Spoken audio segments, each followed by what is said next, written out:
हो. कुठले? होय ते दिले होते त्यामध्ये त्याप्रमाणे हो चालते ना, चालते दोन्ही दे तुला जे शक्य आहे ते.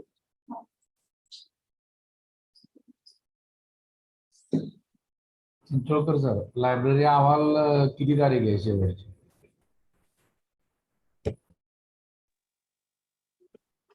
हॅलो, काही प्रश्न असतील तर आपण सगळे जॉईन झाल्यानंतर नंतर शेवटी चर्चा करूया.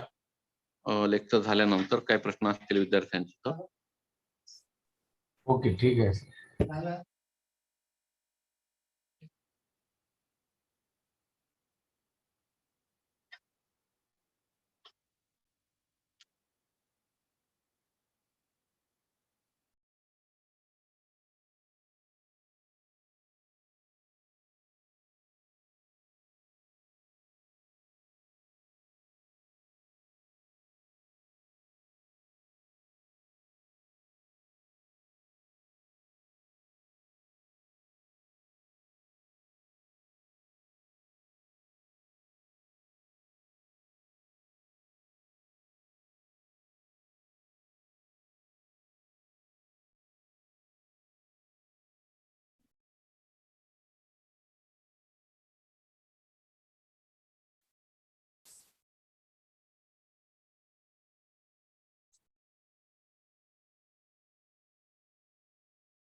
चला.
बरोबर 3 वाजता आपण आपल्या लेक्चरला सुरुवात करणार आहोत.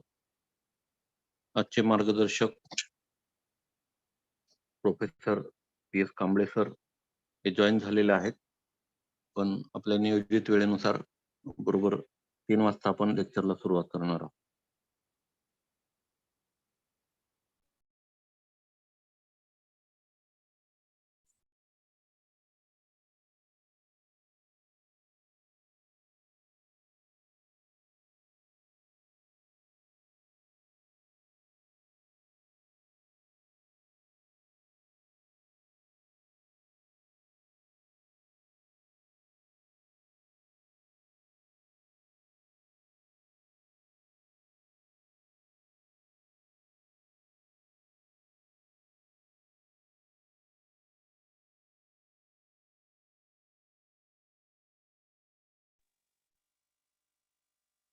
आजचं जे लेक्चर आहे ते संपल्यानंतर आपण एक 5 मिनिटं चर्चा करूया. त्यात जर काही तुमच्या शंका असतील तर त्याविषयी आपण बोलूया, अहवालाच्या संदर्भात वगैरे. कारण की मग त्यावेळेस सर्वजण असतात. पुन्हा आता तुम्हाला सांगितल्यानंतर पुन्हा काही वेळाने काही जण जॉईन होतील, ते पुन्हा विचारतील. त्यापेक्षा आपलं सरांचं लेक्चर झाल्यानंतर आपण या संदर्भात चर्चा करू.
दोनच मिनिटांमध्ये आपण सुरुवात करणार आहोत लेक्चरला.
विद्यार्थी मित्रांनो नमस्कार. माझा आवाज येतोय सगळ्यांना? हो येतोय. हो सर. हा, आपण आता सुरुवात करूया. आजचे मार्गदर्शक हे आपल्या या कोर्सवर्क मधलं जे आपण शेड्यूल केलेले लेक्चर आहेत त्याच्यामधलं हे शेवटचं लेक्चर आहे आजचं, आणि ते रिपोर्ट रायटिंग वर आहेत. आणि हे जे लेक्चर आहे ते देणार आहेत professor doctor PS Kamble sir, Prakash Kamble sir. ते शिवाजी विद्यापीठामध्ये डिपार्टमेंट ऑफ इकॉनॉमिक्सला सिनियर प्रोफेसर आहेत. आणि आपल्याला जे आतापर्यंत जेवढे रिसोर्स पर्सन लाभले, मला सांगायला आनंद वाटतो की सरांचं बायोडाटा बघितल्यानंतर सगळ्यात आतापर्यंत एवढा स्ट्रॉंग बायोडाटा मी अजून कोणाचा पाहिलेला नाहीये.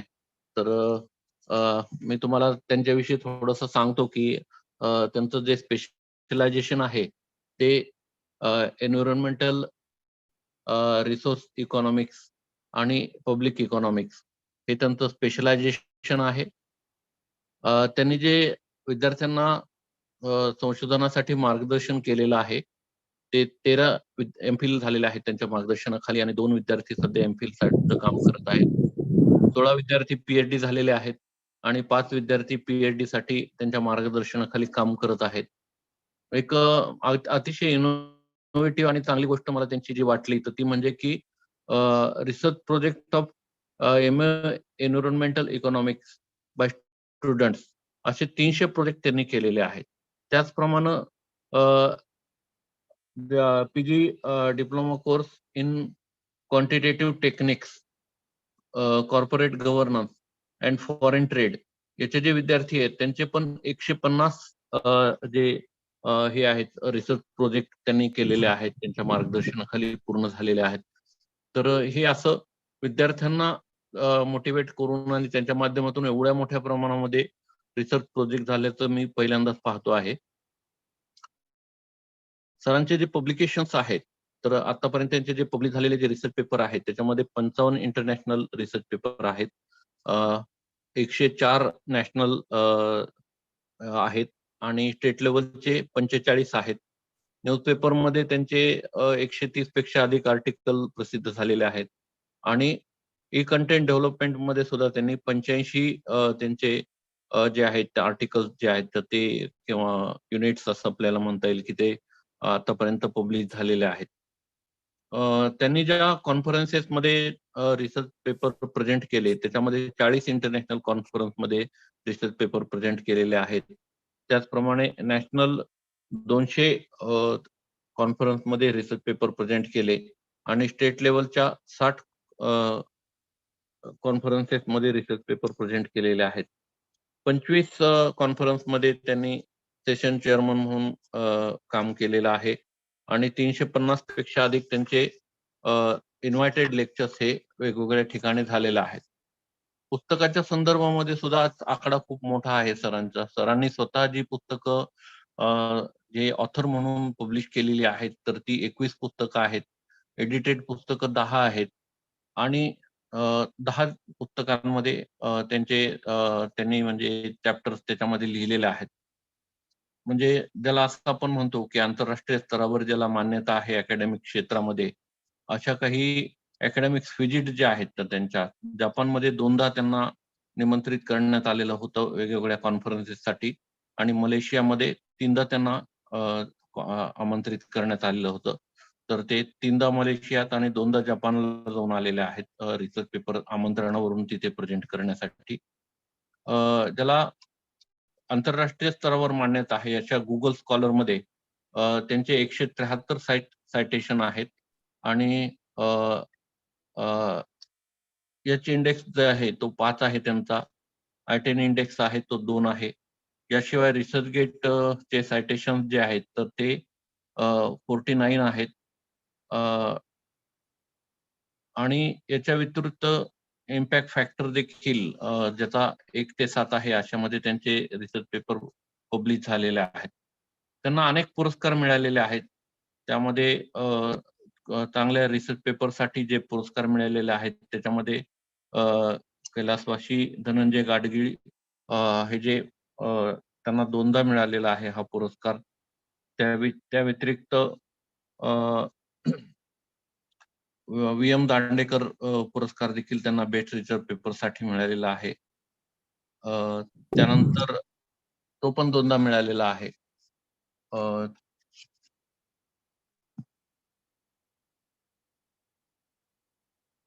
आणखी बरेच त्यांना पुरस्कार मिळालेले आहेत. तर सर्वांची नावं इथं सांगणं शक्य नाही. तर मला असं वाटतं की या सगळ्यावरून तुम्हाला कल्पना आलेली असेल की सरांचं अकॅडमिक क्षेत्रामध्ये किती मोठं काम आहे. आणि ते आज आपल्याला अतिशय महत्वाचा की जो आपल्या त्याच्याशिवाय आपला रिसर्च पेपर जो आहे की जो रिपोर्ट रायटिंग म्हणजे याच्यामध्ये सर्वच गोष्टी आपल्याला विचारात घ्याव्या लागतात अगदी पहिल्यापासून शेवटपर्यंत. तर त्या संदर्भात सर मार्गदर्शन करणार आहेत. मी सरांना विनंती करतो की त्यांनी व्याख्यानाला आपल्या आता सुरुवात करावी. Am I audible? आवाज येतोय माझा? हा, व्यवस्थित येतोय सर, काय प्रॉब्लेम नाही. I will use both English as well as Marathi. If Marathi is required, then only I shall speak in Marathi. If you are comfortable in English, then I will go only in English. First of all, I am very much thankful to Chinsolkar sir, who is instrumental in bringing me before you as a resource person for today's lecture. I am also thankful to Professor G.S. Kamble. Now he is working as a Pro Vice Chancellor of your university. A number of friends and colleagues are there in Punyashlok Savitribai Phule University, Solapur. I am frequently coming to Solapur University for academic activities. I must thank all the participants, and I am expecting my session should be both the ways. It should not be one way. A lot of interaction should take place. You should pose number of questions. Number of questions should be asked, so that I will be in a position to communicate what I want to explain before you. Some instructions are coming. Yes, I will use both English Marathi because you are research scholars, you are PhD scholars, so you should know English as well. But being your mother tongue Marathi, I will explain Marathi as well. No problem. But all you might be knowing, your thesis to be submitted in English, if possible Marathi is permitted, but you should know both English as well as Marathi. So I will tell in English, and wherever necessary I will tell in Marathi as well. I will share my presentation so that you will be in a position to understand what I want to speak so far as today's lecture is concerned. I am sharing my presentation.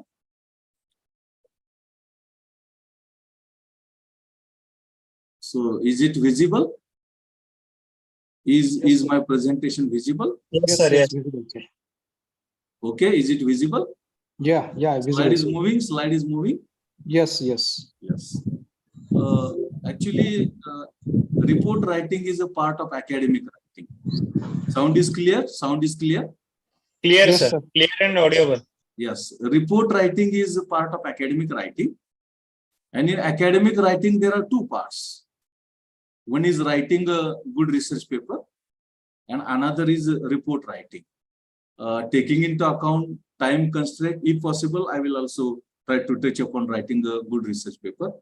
But first, I will give priority to speak on this report writing. Actually, report writing that can be for what I would say, it is for project as well as MPhil dissertation, as well as it is for the thesis also. It is for the thesis also. And since you are, I think, more than a week, you might be listening on research methodology. So you know very well what research is and what is included in research. So there is no need for, again, speaking on what the term research is and what is the importance and significance of the research is. But if time permits, I will also speak on writing a good research paper. Actually, in any academic writing, report writing has a very important space. It has a very important place. And it is therefore report writing should be taken very seriously. because it's part of your activity. Unless and until you know what report writing is, what to be undertaken so far as report writing is concerned, what are the parts and components and ingredients of report writing, you know. Otherwise, you are not in a position to carry out that research, or you are not in a position to finish that research. And it is therefore, report writing is of crucial importance. It is of crucial importance. What is the importance of report writing? When we participate in any research activity, when we participate in a research study, when we carry out a research, maybe for MPhil, maybe for PhD, or maybe for project, the last part which is very important, that is report writing. Whatever you have searched, whatever you have carried out a research, that to be presented in the form of write-up, that to be presented in the form of writing, and that can be possible, that is possible then and then only when we go for report writing. And therefore, report writing is a very important component of any research study, any research activity, and therefore, that is of crucial importance to be carried out. It is of crucial importance to be undertaken. Second important point is, what was your hypothesis, whether it was correct or incorrect? What was your design, that is proposal? And unless and until you write a report, it is unknown to all others. In academic fraternity, academic era, that is understood then and then only when it is presented in the form of report, because especially the part, chapter 1 of the report is devoted to that research design, research proposals. So what were your objectives, what were your hypotheses, what processes you have carried out, what was the procedure of carrying out of research, all that you understood then and then only when you write report. And report is, I would say it is thesis, I would say it is dissertation, I would say it is report. That is, whatever your research proposal was, and whatever research you have carried out, and all that have been written and that is presented systematically, sequence is maintained. It is called as a report, and its writing is report writing.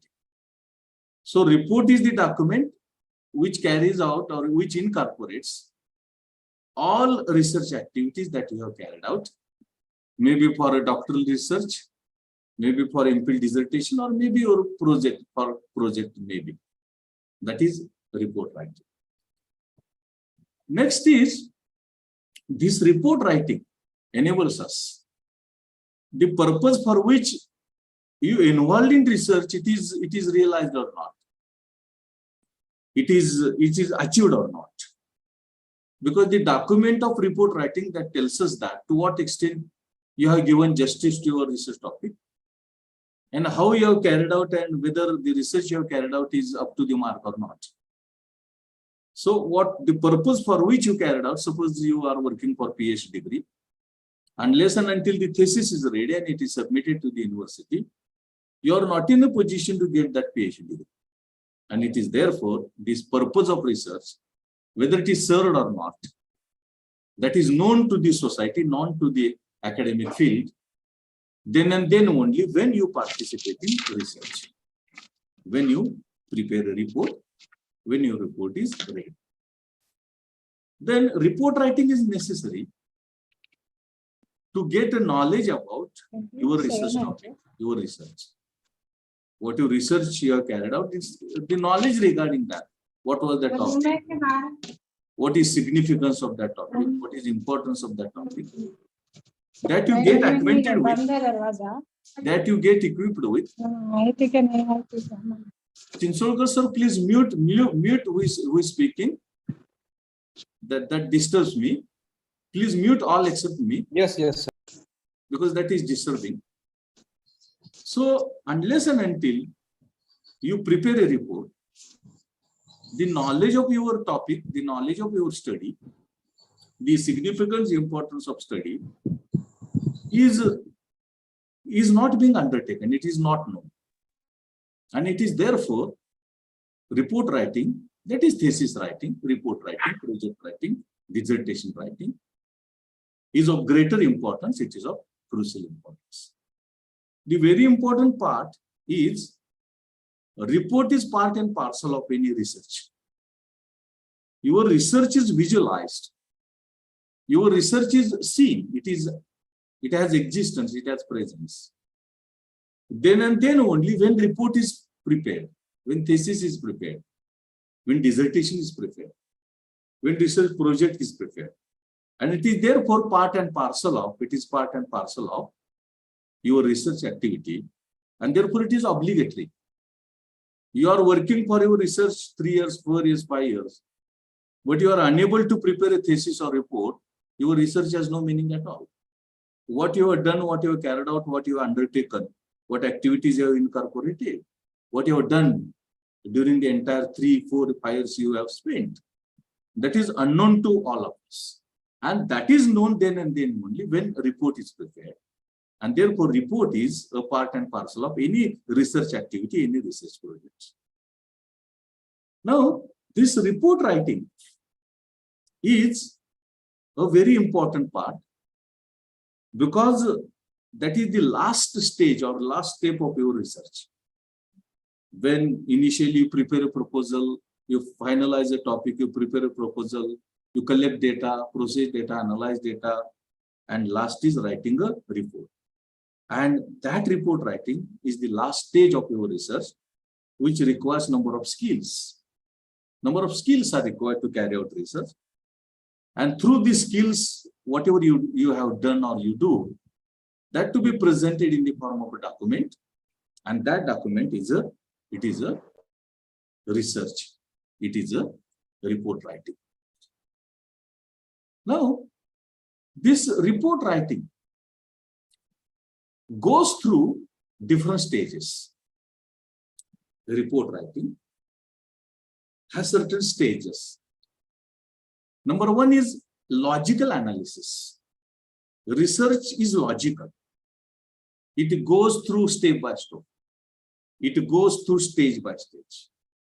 And whatever subject or topic you have chosen for your research, it's logical analysis. It is research-based analysis. It is analytical endeavor.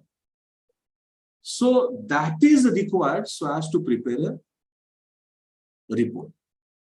So in the preparation of report, first of all, the logical analysis of your topic or your subject, and that incorporates number of things and activities comprising of preparing a synopsis, collecting the data, carrying out a survey, processing of data, tabulation of the data, analysis of the data, interpretation of the data, preparing a write-up.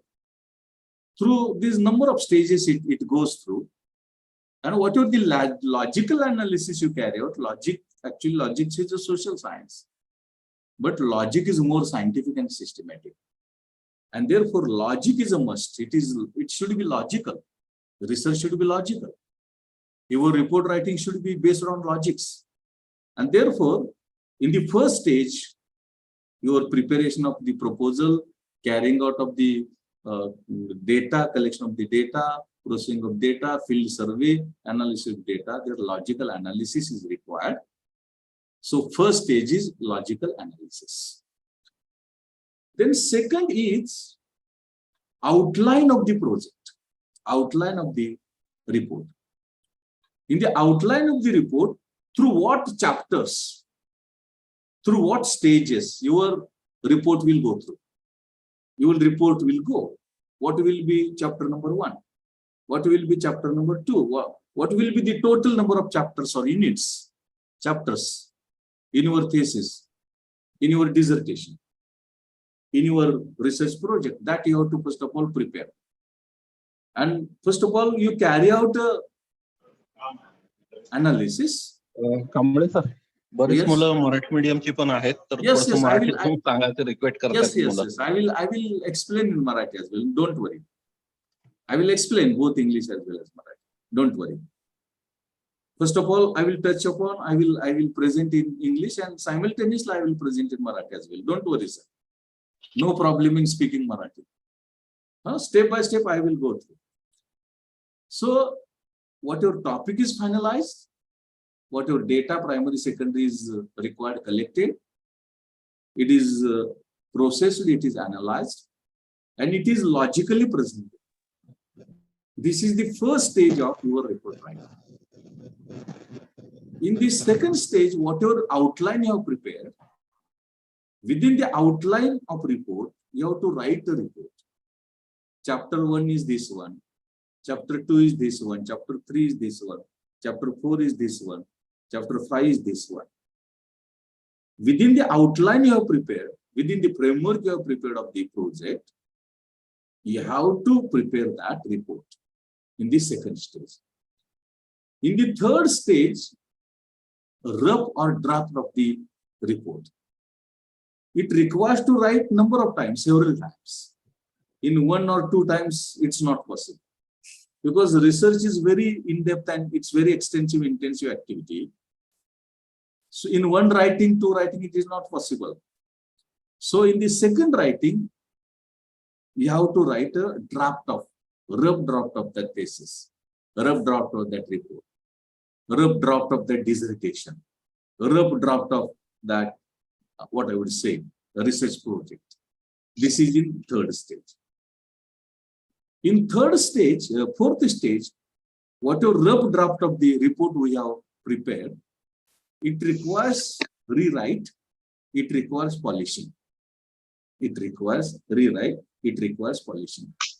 And from chapter 1, 2, 3, 4, 5, 6, suppose 6 chapters are there. You have rewrite wherever is necessary. You have corrected wherever was necessary. You have given polishing touch or you have polished that rough draft. And that gives us what we call it as a rough draft of our report or rough draft of our thesis. Next is, it should be attached with the bibliography. It should be attached with the bibliography.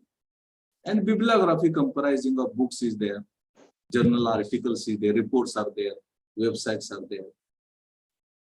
That to be maintained in a sequence, maybe year-wise or alphabetically, that can be there. Year-wise is more relevant because the recent comes, that should be shown. So year-wise is more prevalent. And in the last stage, your final draft of your project, final draft of your report, final draft of your report, whatever exercise you have carried out for bibliography, whatever exercise you have carried out for rough draft, whatever exercise you have carried out for preparation of the rough draft, whatever outline you have prepared, whatever analysis or analytical exercise you have carried out for the subject matter, the end result is final draft of the report. And this final draft, when it is finalized, that is converted into report, that is converted into final thesis, that is converted into final dissertation, ready for submission. Ready for submission. These are the stages through which your report goes, your thesis goes, your dissertation goes, your research project goes. This is what the stages of writing a report or report writing. ही ज्याला आपण अहवाल लेखन असं म्हणतो. अहवाल लेखन म्हणजे काय, की तुम्ही जे संशोधन केलेलं आहे ते संशोधन व्यवस्थित संशोधन पद्धतीच्या चौकटीमध्ये तयार करणं, लिहिणं, टाईप करणं, यालाच आपण संशोधन अहवाल असं म्हणतो. एखादं एमफिल डिझर्टेशन असेल, एखादा पीएचडी थेसिस असेल किंवा एखाद्या रिसर्च प्रोजेक्ट वरती तुम्ही काम करत असेल, ते सुरुवातीपासून ते शेवटपर्यंत ज्या ऍक्टिव्हिटीज लागतात त्या करून संशोधन पद्धतीच्या चौकटीमध्ये फ्रेमवर्कमध्ये तुम्ही जो मसुदा तयार करता, तुम्ही एक डॉक्युमेंट तयार करता, दस्तऐवज तयार करता, तो दस्तऐवज म्हणजेच अहवाल आणि ते लिहिणं म्हणजे अहवाल लेखन. मग तुमचं एमफिलचं डिझर्टेशन असेल, पीएचडीचा थेसिस असेल, किंवा एखाद्या रिसर्च प्रोजेक्ट वरती तुम्ही काम करत असाल तर तो प्रोजेक्ट असेल, जे अंतिम लेखी स्वरूपामध्ये जे दस्तऐवज तयार करता, तो अंतिम लेखी स्वरूपामध्ये तयार केलेला दस्तऐवज म्हणजे तुमचा अहवाल आहे. आणि ते लिहिणं, ती तयार करण्याची प्रक्रिया म्हणजे अहवाल लेखन असं आपल्याला म्हणता येईल. आता या अहवाल लेखनाची गरज काय? जेव्हा तुम्ही संशोधनामध्ये सहभागी होता, जेव्हा तुम्ही संशोधक असता, त्यावेळेला अहवाल लेखन लिहिणं सक्तीचा ऑब्लिगेशन. त्याशिवाय तुमचं संशोधन पूर्णच होऊ शकत नाही. आता तुम्ही तुमच्या संशोधनासाठी निश्चित केलेलं जो संशोधनाचा आराखडा आहे, तो संशोधनाचा आराखडा कितपत बरोबर आहे, कितपत योग्य आहे, कितपत तो संशोधन पद्धतीच्या चौकटीमध्ये आहे, हे जर समजून घ्यायचं असेल तर ते समजून घेण्यासाठी तुम्हाला अहवाल लेखन आवश्यक.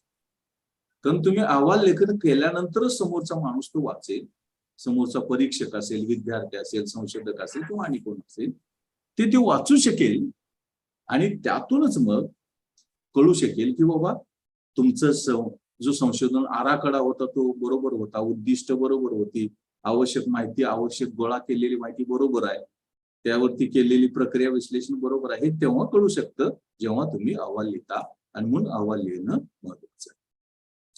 ज्या हेतून तुम्ही संशोधनामध्ये सहभागी झालेला आहे, यामध्ये मग एमफिल डिग्री मिळवणं असेल, यामध्ये पीएचडी डिग्री मिळवणं असेल, यामध्ये रिसर्च प्रोजेक्ट पूर्ण करणं असेल, ज्या हेतून, ज्या उद्देशानं तुम्ही हे तयार संशोधनामध्ये सहभागी झाला, त्याचा उद्दिष्ट, त्याचं ध्येय साध्य झालं की नाही हे आपल्याला जेव्हा कळू शकेल जेव्हा आपण तो अहवाल वाचू किंवा अहवाल लेखन पूर्ण होईल.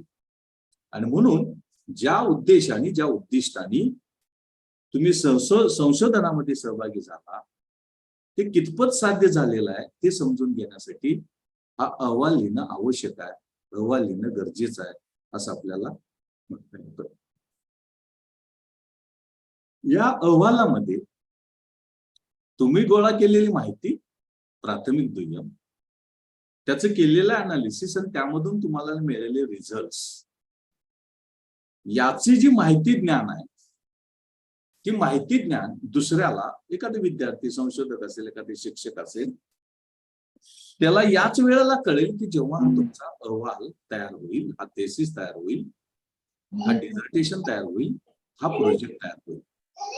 आणि म्हणून त्याची माहिती देण्यासाठी, समजून घेण्यासाठी हा संशोधन अहवाल तयार करणं, लिहिणं महत्वाचं आहे असं आपल्याला म्हणता येईल. संशोधन अहवाल तुमच्या संशोधन ऍक्टिव्हिटीचा अत्यंत महत्वाचा भाग असतो. तुम्ही ज्या संशोधनामध्ये, उपक्रमामध्ये सहभागी झालात, ते जोपर्यंत कळत नाही तोपर्यंत तुम्ही अहवाल तयार केलेले नसेल तोपर्यंत, म्हणजे तुमचं संशोधन अहवालाच्या माध्यमातूनच दिसून येतं, प्रतिबिंबित होतं. आणि म्हणून संशोधन अहवाल महत्वाचा आहे, गरजेचा, उपयुक्त आहे असं आपल्याला म्हणता येईल. शेवटचा मुद्दा असा की हा जो संशोधन अहवाल आहे, या संशोधन अहवालासाठी तुम्हाला संशोधनासाठी काय करावं लागलं, त्यासाठी काय तुम्ही ऍक्टिव्हिटीज केल्या, उपक्रम केले, काय तुम्ही हातपाय हलवले आणि हे सगळं कसं केलं, त्यासाठीची कोणती कौशल्य तुम्हाला आवश्यक होती, ती कौशल्य ही तुम्ही संपादित केली, तुम्ही मिळवली आणि ती ऍक्टिव्हिटी पूर्ण केली. हे ज्या वेळेला समजू शकतं जेव्हा तुमचा संशोधन अहवाल तयार होतो. आणि म्हणून संशोधन अहवाल तुम्ही कसं संशोधन केलं, त्यासाठी काय कष्ट घेतले, त्यासाठी कोणत्या ऍक्टिव्हिटीज उपक्रम राबवले हे समजून घेण्यासाठी आणि कौशल्य कुठली लागली, हा अहवाल लेखन रिपोर्ट रायटिंग महत्वाचा आहे असं आपल्याला माहिती आहे. आता हा जो अहवाल आहे, हे अहवाल लेखन काही टप्प्यांमधून जात, काही स्टेजेस मधून जात. पहिला जो टप्पा आहे त्या पहिल्या टप्प्यामध्ये तुमचं संशोधन प्रस्ताव, संशोधन आराखडा, त्यासाठी लागणारी सगळी माहिती गोळा करणं, समजा प्राथमिक आकडेवारी प्राथमिक माहिती असेल त्यासाठी फील्ड सर्व्हे करणं, ही गोळा केलेली आकडेवारी कॉम्प्युटरमध्ये फीड करणं, त्यातून रिझल्ट काढणं, ते चॅप्टर वाईज टेबल करणं, ह्या सगळ्या गोष्टी आल्यानंतर तुम्ही जे रिझल्ट काढता, मग ते रिझल्ट तुम्ही वेगळ्या प्रकारची सांख्यिकी तंत्र वापरता. मेजर्स ऑफ सेंट्रल टेंडन्सी असेल, मेजर्स ऑफ डिस्पर्शन असेल, मेजर्स ऑफ असोसिएशन असेल, त्या माध्यमातून तुम्ही जे काय सगळे डेटा रिझल्ट काढले त्याचं जे काय तो रिझल्ट मिळवला, आणि हे सगळं केल्यानंतर त्याची तार्किक मांडणी विश्लेषण आपल्याला पहिल्या टप्प्यामध्ये करावे लागेल.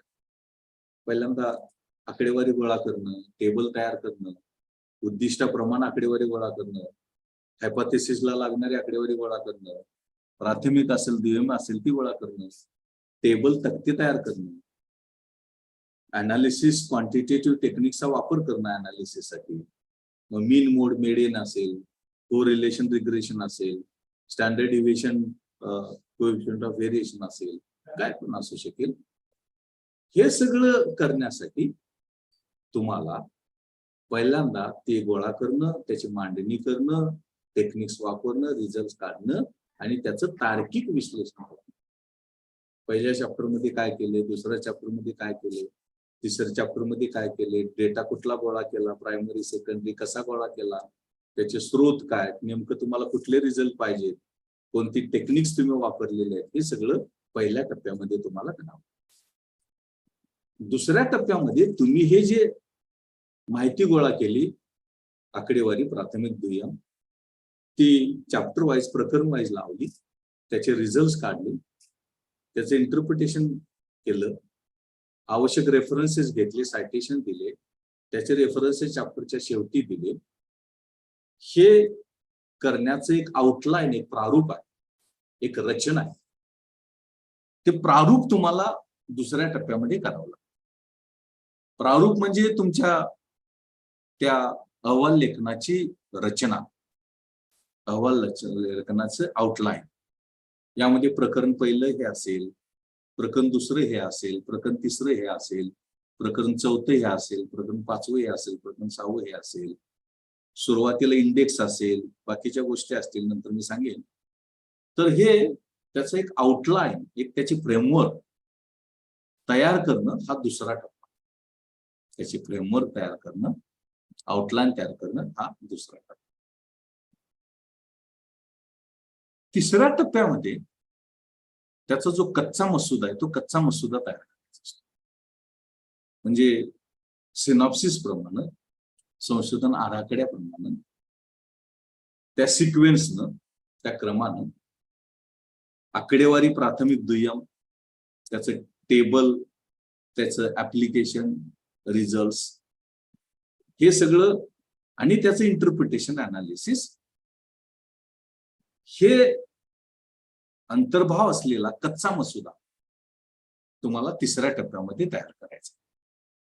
यामध्ये गोळा केलेली माहिती, आकडेवारी, त्याचे टेबल, त्याचं क्वांटिटेटिव्ह टेक्निक्स अनालिसिस, त्याचे रिझल्ट आणि त्यावरती आधारित कच्चा मसुदा. पहिल्या प्रकरणामध्ये हे लिहिलं, दुसऱ्या प्रकरणामध्ये हे लिहिलं, तिसऱ्यामध्ये हे लिहिलं, चौथ्यामध्ये हे लिहिलं, पाचव्यामध्ये हे लिहिलं, असं ते करणं त्याला आपण रफ ड्राफ्ट असं म्हणतो, कच्चा मसुदा असं म्हणतो. आता हा जो अहवाल आहे, हे जे थेसिस आहे, ते एका टप्प्यात किंवा एकदा लिहून पूर्ण होत नाही. त्यासाठी अनेक टप्प्यांमध्ये अनेक वेळेला लिहावं लागतं. काही चुका असतात, काही दुरुस्त्या असतात, काही ऍडिशन्स असतात आणि त्यामुळं तिसऱ्या टप्प्यामध्ये तुम्हाला तो जो तुमचा अहवाल आहे, या अहवालाचं पुनर्लेखन करावं लागतं, त्याला एक पॉलिश करावं लागतं, त्याला एक उत्तम दर्जा द्यायचा असतो, गुणवत्ता आणि दिसायला सुद्धा. आणि तशा प्रकारचा प्रयत्न, तशा प्रकारची ऍक्टिव्हिटी या चॅप्टर नंबर 4 मध्ये 4 मध्ये समाविष्ट आहे. 5व्या टप्प्यामध्ये त्याला तुम्ही बिब्लिओग्राफी, ज्याला आपण संशोधन साहित्य असं म्हणून, ते संशोधन साहित्याची यादी द्यायची असते. पुस्तकं, जर्नल लेख, PhD thesis, MPhil dissertation, report इत्यादी इत्यादी. ते तुम्हाला बिब्लिओग्राफी म्हणजे साहित्याची लिस्ट, पुस्तकं, अहवाल, जे जे काय तुम्ही वापरलं ते लिहावं लागतं. बिब्लिओग्राफी असं आपण म्हणतो. मग त्यामध्ये पुस्तकं वेगळी, जर्नल लेख वेगळे, त्यामध्ये MPhil डिझर्टेशन वेगळे, PhD थेसिस वेगळे, रिसर्च प्रोजेक्ट्स वेगळे. हे सगळं एक वेगळा ग्रुप तिथं ते करायचे असतात. आणि हे तुमचं टप्पा 5 मध्ये येतं. हे सगळं केल्यानंतर मग अजून टच देणं, काय करेक्शन्स, ऍडिशन्स, डिलिशन्स करून मग तुम्हाला तो जो मसुदा आहे तो अंतिम मसुदा करायचा असतो. की जो अंतिम मसुदा तुम्हाला सबमिट करण्यासाठी विद्यापीठाला सादर करण्यासाठी तयार असतो किंवा रेडी असतो असं आपल्याला म्हणता येईल. या 6 टप्प्यातून, 6 स्टेजेस मधून तुमचा जो रिपोर्ट रायटिंग आहे, अहवाल लेखन आहे, ते अहवाल लेखन हे 6 स्टेजेस मधून जातं. आता याचा थोडा डिटेल्ड अभ्यास आपल्याला करायचा आहे अहवाल लेखनाचा. आणि डिटेल्ड अभ्यास करत असताना प्रामुख्यानं it can be divided into different parts. A part can be preliminary pages, B part can be main text, C part can be appendices, bibliography, question, etc. that is included. Thus, in the draft of the report writing, it can be divided into basically 3 sections. One is preliminary pages, another is main text or main body of the report, and third is last part of the report or thesis. In these preliminary pages, title page is there, year is there. You write acknowledgement of preface or foreword. Table of contents, that is index is there and table of contents is there. And also list of tables, figures, graphs and illustrations are there. In the second part of the report, which is known as main text. In main text, introduction, that can be chapter 1.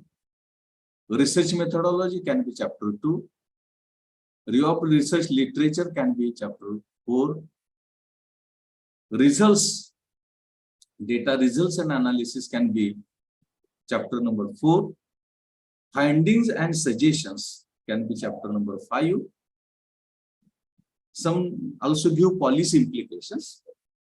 And summary of the research, that is section number 7. So in the main text of the report, in main body of the report or thesis, introduction, research methodology, review of research studies, data results and discussion, findings and suggestions, and lastly, findings of that policy implications. How your research is useful for policy making. That also you have to give, which is known as policy implications. And in the end, you have to give summary of what research you have carried out. In summary, methodology, major conclusions, policy suggestion, that is summary. In third part, C part, there are appendices and bibliography. Number of appendices can be attached. Questionnaire can be there, sample design can be there, mathematical deviations can be there, all others. Those are there in the part 3rd or section 3rd of the report, which is known as appendices and bibliography. And in bibliography, books, journals and articles, then theses, dissertations, and also books, all others to be given, that is bibliography. Now there are two parts of report. One is technical report and popular report. What are those? I will explain later on. But before that, I will explain structure of report. आपला हा जो अहवाल आहे, PhD thesis असेल, MPhil dissertation असेल किंवा research project असेल, तो प्रामुख्याने 3 भागांमध्ये त्याचे विभाजन केलं जातं. 3 भागांमध्ये तो डिवाइड केला जातो. पहिल्याला प्रिलिमिनरी पेजेस असं म्हणतात, प्राथमिक पृष्ठे. दुसऱ्याला मेन टेक्स्ट, मुख्य भाग किंवा त्या आराखड्याचा गाभा असं म्हणा, त्याचा गाभा असं म्हणा, main text of the thesis or report असं म्हणा. त्यानंतर तिसरा जो पार्ट आहे, त्या तिसऱ्या पार्टला एन्क्लोजर्स असं म्हटलेलं आहे. त्यामध्ये वेगळे अपेंडिक्स असतील, बिब्लिओग्राफी असेल, इंडेक्स सुद्धा असू शकतो. त्याचा समावेश हा तिसऱ्या भागामध्ये असतो. साधारणतः पहिल्या भागामध्ये प्रिलिमिनरी पेजेस मध्ये टायटल असतं, टायटल पेज असतं, त्यावरचं इयर असतं. त्यानंतर तुम्ही ऋण निर्देश करता, एक्नॉलेजमेंट करता. काही जण प्रिफेस लिहितात, प्रस्तावना लिहितात. काही जण फॉरवर्ड घेतात इतरांकडून त्या रिसर्च वर्कच्या संदर्भामध्ये. त्यानंतर येतो टेबल, त्याला आपण इंडेक्स असं म्हणतो, टेबल ऑफ कंटेंट्स, अनुक्रमणिका. अनुक्रमणिका येते. त्यानंतर लिस्ट ऑफ टेबल्स म्हणजे तक्त्यांची संख्या, आकृत्यांची संख्या, ग्राफची संख्या, काही उदाहरण असतील तर त्यांची लिस्ट केली जाते. ती या प्रिलिमिनरी स्टेजेस मध्ये येते. त्यानंतर आपला रिपोर्टचा गाभा, main body of the text. या मुख्य गाभ्यामध्ये प्रस्तावना असते. प्रस्तावना लिहायची काही नियमावली नाही, काही रूल्स अँड रेग्युलेशन्स आहेत. तुम्ही अशा पद्धतीने प्रस्तावली लिहायचे, प्रस्तावना लिहायचे की जेणेकरून तुमचा विषय जो आहे, संशोधनाचा विषय, हा संबंधितापर्यंत पोहोचेल. काय नेमका आहे, तुम्ही कशा पद्धतीने केले, का केलंय, त्याची गरज काय, इतरांनी काय त्या संदर्भामध्ये केले, या काही गोष्टी आपल्याला या प्रास्ताविकामध्ये, इंट्रोडक्शन मध्ये, मेन टेक्स्टबुक मध्ये तुम्हाला ते मिळते. दुसऱ्या टप्प्यामध्ये तुम्हाला संशोधन पद्धती लिहायची असते.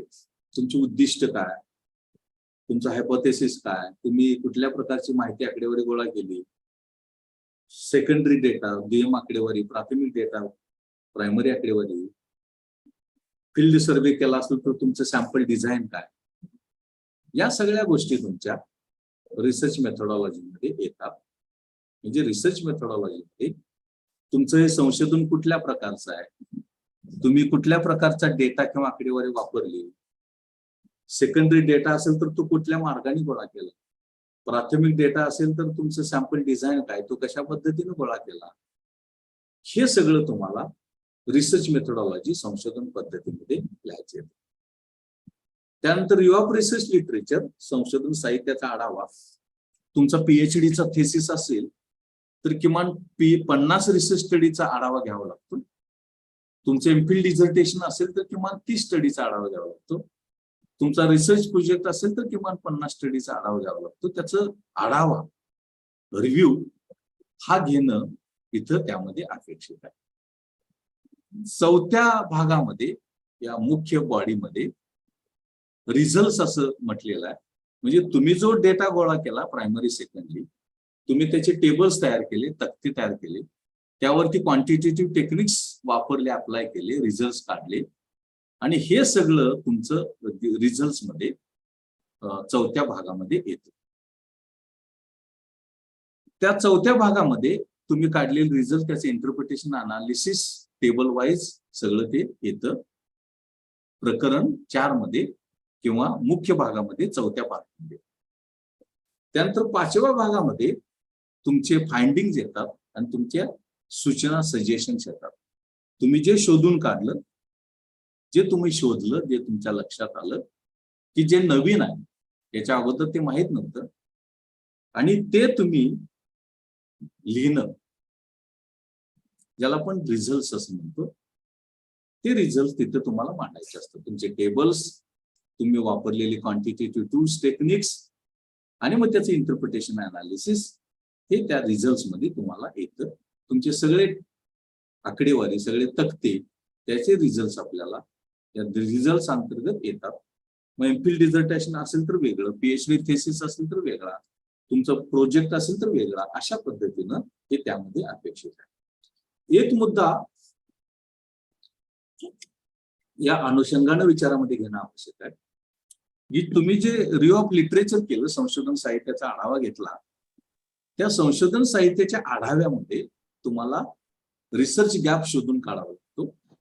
म्हणजे बाकीच्यांनी काय काम केलंय त्या विषयावरती आणि तुम्ही काय काम केलंय आणि तुमचं काम हे इतरांपेक्षा कसं वेगळं आहे, कसं भिन्न आहे, ते त्यामध्ये तुम्हाला मांडायचं असतं. त्याला रिसर्च गॅप असं म्हटलं जातं. त्यानंतर जो 5वा भाग आहे या मेन बॉडीचा, मेन टेक्स्टचा, तुमच्या रिपोर्टचा, त्यामध्ये फाइंडिंग अँड सजेशन्स त्यामध्ये घालायचे असतात. तुमच्या अभ्यासाची उद्दिष्ट, त्या अनुषंगानं गोळा केलेला सेकंडरी अँड प्रायमरी डेटा, त्या अनुषंगानं तुम्ही वापरलेले क्वांटिटेटिव्ह टेक्निक, संख्यात्मक तंत्र, त्यातून तुम्हाला मिळालेले रिझल्ट, त्याचं केलेलं तुम्ही इंटरप्रिटेशन, आणि त्यावरती आधारित तुम्ही रिझल्ट आणि इंटरप्रिटेशन वरती आधारित फाइंडिंग म्हणजे निष्कर्ष, काय तुम्ही शोधून काढलं ते 1, 2, 3, 4, 5 असं लिहायचं असतं. ते उद्दिष्ट निहाय लिहावं अशा प्रकारची अपेक्षा असते. आणि त्यामध्येच मग तुम्हाला ह्या तुमच्या विषयाच्या अनुषंगाने काही प्रश्न, काही उपप्रश्न, काही समस्या तुम्हाला दिसून येतात, त्या सोडवण्यासाठी तुम्हाला काही उपाय सुचवायचे असतात. आणि ते उपाय म्हणजे सजेशन्स, त्याला सूचना असं म्हणतात, काही जण रेकमेंडेशन्स असं म्हणतात, पण माझ्या माहितीप्रमाणे सजेशन्स हा शब्द बरोबर आहे. सजेशन्स हा शब्द योग्य आहे असं आपल्याला म्हणता येईल. हे जे तुम्ही संशोधन केलं, हे जे तुम्ही रिपोर्ट रायटिंग मध्ये मुख्य जो गाभा आहे, मेन बॉडी आहे, मेन टेक्स्ट आहे, यामध्ये मग पुढच्या टप्प्यामध्ये तुम्हाला पॉलिसी इम्प्लिकेशन्स म्हणजे धोरण निश्चितीसाठी तुमचं संशोधन कसं उपयुक्त आहे, कोणत्या क्षेत्रामध्ये ते उपयुक्त आहे, कोणत्या एरियामध्ये ते उपयुक्त आहे, त्याची यादी ते तुम्हाला इथं मांडायचं असतं. पॉलिसी इम्प्लिकेशन सांगतात. म्हणजे तुमचं संशोधन हे धोरणकर्त्याला, शासनाला कसं उपयुक्त आहे, कोणत्या क्षेत्रामध्ये उपयुक्त आहे, तुम्ही त्या माध्यमातून कसे प्रश्न सोडवू शकताय, हे सगळं विवेचन तुम्हाला या पॉलिसी इम्प्लिकेशन अंतर्गत तुम्हाला करायचं असतं. पॉलिसी इम्प्लिकेशन म्हणजे धोरण उपयुक्तता किंवा धोरणास उपयुक्तता हे तुम्हाला मांडावं लागतं. आणि शेवटच्या टप्प्यामध्ये समरी म्हणजे सारांश तुम्हाला द्यायचा असतो. तुम्ही हे जे काय सगळं केलं, तुम्ही जे काही निष्कर्ष काढले, तुम्ही ज्या काही सूचना दिल्या, याच्या थोडक्यामध्ये सारांश हा तुम्हाला तयार करायचा असतो. समरी त्याला आपण ऍब्स्ट्रॅक्ट असं म्हणतो, त्याला सिनॉप्सिस असे आपण म्हणतो संशोधनानंतरचा, तो एक इथं यामध्ये तयार करणं अपेक्षित आहे असं आपल्याला म्हणता येईल. तुमच्या अहवालाचा जो क पार्ट आहे, या क पार्टला आपण एंड पार्ट असं सुद्धा म्हणतो. त्यामध्ये प्रामुख्यानं तुमची प्रश्नावली, तुमचा फॉर्म्युला, अजून काय काय तुमचं सॅम्पल डिझाईन, जे काय तुम्ही केलं त्याच्या अपेंडिसेस, त्याची पत्र, जोडपत्र ही तुम्हाला यामध्ये जोडायची असतात.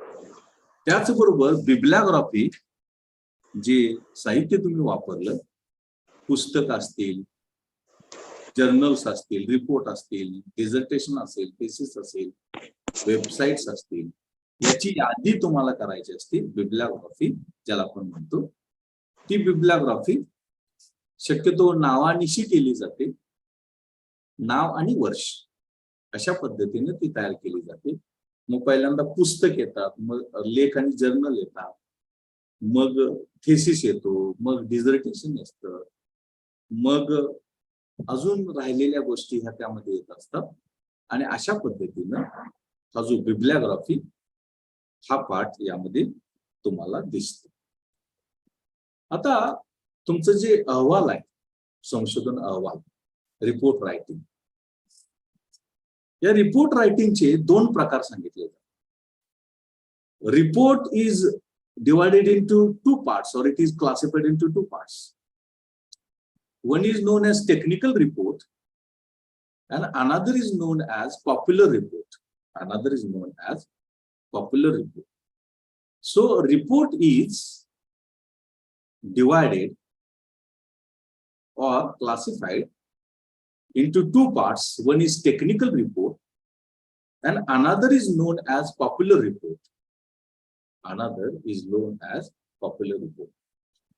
So what are the ingredients, what are the components of both of these reports, technical report and popular report, that I shall discuss before you.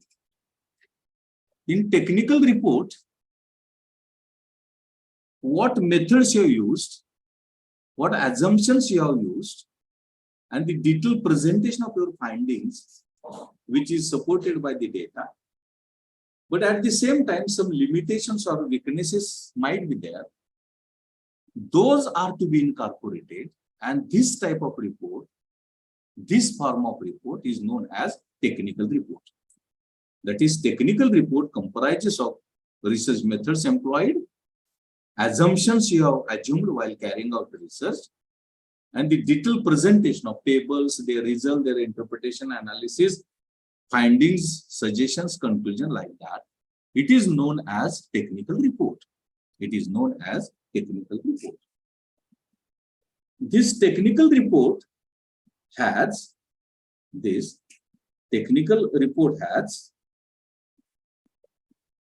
divided into, or it has some components. One is summary of results, another is nature of the study, third is methods of research employed, third is data, collected data, primary, secondary, tabulation, analysis, results. Then next is findings that you arrived at. Then it is followed by conclusions. Then you have to incorporate bibliography. Then technical appendices like questionnaire, mathematical deviation, and index is also prepared. These are the ingredients of technical report. So in technical report, we find summary of results, what type of nature of our study is, what are methods of data collection, analysis you have used, methods employed. Then data, what type of data you use, primary, secondary. If it is primary, what was sample design, that is there. Then analysis of data and presentation of finding, whatever tables you have prepared from the primary, second data that is presented in terms of tables, and that to be interpreted, and based on that you arrive at findings. And findings is followed by conclusions. And there you can add suggestions or policy implications as well. Then you have to prepare a bibliography. And this bibliography can be prepared, which comprises of books, research articles and journals, then reports, PhD theses, MPhil dissertations, and websites or bibliography. These are the part and parcel of bibliography.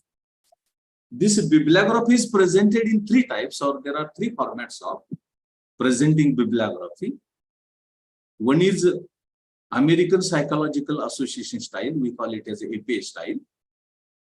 which is prominently applicable to psychology and natural sciences. Next is MLA style, Modern Language Association of America style, and that is applicable to all humanities, all subjects in humanities. MLA style is used. And one more style is there, that is known as, which is called as university method, Chicago University method. Chicago University has prepared a separate style of both bibliography as well as references and citations, and that is also a method. There are three methods of preparing bibliography: APA style, MLA style, and Chicago University style. APA style is used for psychology and natural sciences. MLA style, Modern Language Association of America style, is used for humanities. And Chicago method is used for fine arts and all others. That is Chicago. In 8th part, technical appendices, that is questionnaire, mathematical derivations, equations, formulas, that to be incorporated in technical appendices. And index, that is chapter scheme, list of tables, list of appendices, list of graphs, maps, figures. That index is also prepared, and that index of word also remains at the end of the thesis, at the end of the report, at the end of the project. आता मी अहवाल सांगत असताना अहवाल कोणत्या टप्प्यांमधून जातो, त्याचे stages काय असतात, अवस्था काय असतात ते सांगितलं. आता हा जो अहवाल आहे, तो अहवाल हा दोन प्रकारचा असू शकतो. एकाला टेक्निकल रिपोर्ट असं म्हणतात, तांत्रिक अहवाल असं म्हणतात, आणि दुसऱ्याला पॉप्युलर रिपोर्ट, प्रसिद्ध अहवाल असं म्हटलं जातं. आता हा जो टेक्निकल रिपोर्ट आहे, तांत्रिक अहवाल आहे, यामध्ये साधारणतः कुठल्या प्रकारच्या पद्धतींचा वापर माहिती गोळा करण्यासाठी आणि संशोधन करण्यासाठी केला ते लिहिलं जातं. कोणत्या प्रकारची गृहीत आपण गृहीत धरलेली आहे आणि त्यावरती आधारित आपण संशोधन करण्याचा प्रयत्न केलेला आहे किंवा केलेला आहे ते लिहावं लागतं. आणि तिसऱ्या भागामध्ये साधारणतः तुम्ही जे काय केलं ते सगळं राईटअप स्वरूपामध्ये, अहवाल स्वरूपामध्ये ते द्यावं लागतं, ते प्रेझेंट करावं लागतं. त्यामध्ये मग तुमचे निष्कर्ष येतात, त्यामध्ये तुमच्या लिमिटेशन, मर्यादा येतात, त्यामध्ये आवश्यक तो सगळा डेटा येतो. हे तीन ज्या अहवालामध्ये असतं त्या अहवालाला टेक्निकल रिपोर्ट, तांत्रिक अहवाल असं म्हटलं जातं. हा जो तांत्रिक अहवाल आहे, तो तांत्रिक अहवाल प्रामुख्यानं त्याचे काही भाग आहेत, त्याचे काही टप्पे आहेत, त्याचे काही कॉम्पोनंट्स आहेत. पहिला आहे जो समरी ऑफ रिझल्ट्स. तुम्ही जे रिझल्ट्स काढले वेगवेगळ्या प्रकारचे टेक्निक्स वापरून त्याची समरी, त्याचं इंटरप्रिटेशन हे यामध्ये पहिल्या भागामध्ये द्यायचं असतं. त्यानंतर दुसऱ्या भागामध्ये तुमचा कुठल्या प्रकारचा अभ्यास आहे, डिस्क्रिप्टिव्ह आहे, अनालिटिकल आहे, कशा प्रकारचा, प्युअर आहे, एक्सप्लोरेटरी आहे, तुमचा गृहीतक हायपोथेसिस कसा आहे, हे सगळं तुमच्या दुसऱ्या टप्प्यामध्ये नेचर ऑफ स्टडी मध्ये येणं, लिहिणं त्यामध्ये अपेक्षित. तिसऱ्या टप्प्यामध्ये तुम्ही कुठल्या प्रकारच्या पद्धतींचा वापर केला, आकडेवारी कशी गोळा केली, सॅम्पल डिझाईन कसं होतं, फील्ड सर्वे कसा केला, गोळा केलेल्या आकडेवारीचं प्रोसेसिंग कसं केलं, त्याचं अनालिसिस कसं केलं, कोणती टेक्निक्स वापरली, सॅम्पल साईज कशी ठरवली, हे सगळं तुमचं तिसऱ्या भागामध्ये मेथड्स एम्प्लॉयड मध्ये येतं. चौथ्या भागामध्ये सगळा डेटा तुमचा येतो, प्रायमरी डेटा, सेकंडरी डेटा, त्याचे टेबल्स, त्याचे काढलेले रिझल्ट्स, हे सगळं चौथ्या भागामध्ये डेटामध्ये येतं. पाचव्या भागामध्ये तुमचे जे टेबल्स आहेत त्याचे इंटरप्रिटेशन होतं. टेबल 1 चे इंटरप्रिटेशन, 2 चे इंटरप्रिटेशन, 3 चं, आणि त्यातून तुम्हाला जी फाइंडिंग मिळाली ती फाइंडिंग तुम्हाला तिथं तुम्हाला ती फाइंडिंग तुम्हाला जे मिळालं, जे तुम्हाला सापडलं, तुम्ही जे शोधलं ते पाचव्या भागामध्ये तुम्ही लिहिणं आवश्यक. या फाइंडिंग्स वरती आधारित, डेटा रिझल्ट्स वरती आधारित तुम्ही जे निष्कर्ष काढता, कन्क्लुजन्स काढता, ते तुमचे निष्कर्ष हे प्रकरण 6 मध्ये किंवा 6व्या घटकामध्ये तुमच्या रिपोर्टच्या येणं अपेक्षित आहे, यायला पाहिजे. त्यानंतर तुम्हाला बिब्लिओग्राफी द्यायची असती. तुम्ही जे जे काय वापरलं त्याला संदर्भ ग्रंथ सूची असं म्हणतात, संदर्भ सूची असं म्हणतात, ते लिहायचं असतं. मग यामध्ये पुस्तकं, यामध्ये जर्नल्स, आर्टिकल्स, यामध्ये वेगळ्या प्रकारचे PhDचे थेसिस, MPhilचे डिझर्टेशन, वेगळ्या प्रकारचे रिपोर्ट, याची यादी द्यायची असते. आता ही बिब्लिओग्राफी आहे, ती बिब्लिओग्राफी तयार करण्याची 3 पद्धती आहेत. पहिल्या पद्धतीला आपण APA स्टाईल असं म्हणतो, अमेरिकन सायकोलॉजिकल असोसिएशन स्टाईल. दुसऱ्या पद्धतीला MLA स्टाईल असं म्हटलं जातं, modern language association of America यांनी तयार केलेली पद्धत. आणि तिसरी जी पद्धत आहे ती शिकागो युनिव्हर्सिटी पद्धत, शिकागो विद्यापीठ पद्धत आहे. MLA स्टाईल ही प्रामुख्याने सायकोलॉजी, मानसशास्त्र आणि नॅचरल सायन्सेसला वापरली जाते. MLA style, modern language association of America, त्यांनी डेव्हलप केलेली स्टाईल ही प्रामुख्याने ह्युमॅनिटीज फॅकल्टीला वापरली जाते. आणि शिकागो युनिव्हर्सिटी स्टाईल आहे ही प्रामुख्याने फाईन आर्ट आणि बाकीचे जे काय राहिलेल्या प्रोग्राम्स आहेत, अभ्यासक्रम आहेत, त्यांच्यासाठी ती वापरली जाते. त्यानंतर तांत्रिक अपेंडिसेस, टेक्निकल अपेंडिसेस, यामध्ये तुम्ही तयार केलेली प्रश्नावली, यामध्ये तुमचा फॉर्म्युला, यामध्ये स्टॅटिस्टिक्स मधलं डेरिव्हेशन, मॅथमॅटिकल डेरिव्हेशन, कुठली टेक्निक्स तुम्ही वापरली, हे सगळं तुमचं टेक्निकल अपेंडिसेस मध्ये यावं लागतं. आणि इंडेक्स मध्ये साधारणतः तुमची चॅप्टर स्कीम, तुमची list of table, list of graphs, list of maps, हे सगळं तुमचं इंडेक्स मध्ये येतं. आता दुसरा जो प्रकार आहे अहवालाचा, त्याला पॉप्युलर रिपोर्ट असं म्हटलं जातं. The second type of report is known as popular report. And this popular report has also peculiar outline. It has a peculiar outline. And what is that peculiar outline? That requires to be presented, that requires to be done. In this popular report, number 1 is findings and their implications. Whatever findings you have arrived at, based on the data collected, analyzed, that to be incorporated in findings and their implications. Second is recommendations. Whatever recommendations you have given, whatever suggestions you have given, that to be incorporated in second stage of the report, popular report. Then whatever the objectives of your study, whatever the hypothesis of your study, that to be incorporated in stage number 3. Then methods of collection of data, analysis of data, processing of data, that to be employed in stage number 4 or section number 4. In 5 results, tables and their results, by applying quantitative techniques, maybe primary, secondary data, that is incorporated in section 5, that is under results.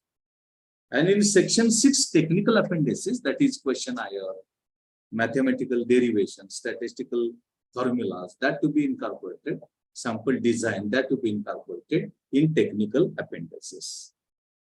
This is what which is expected to be incorporated.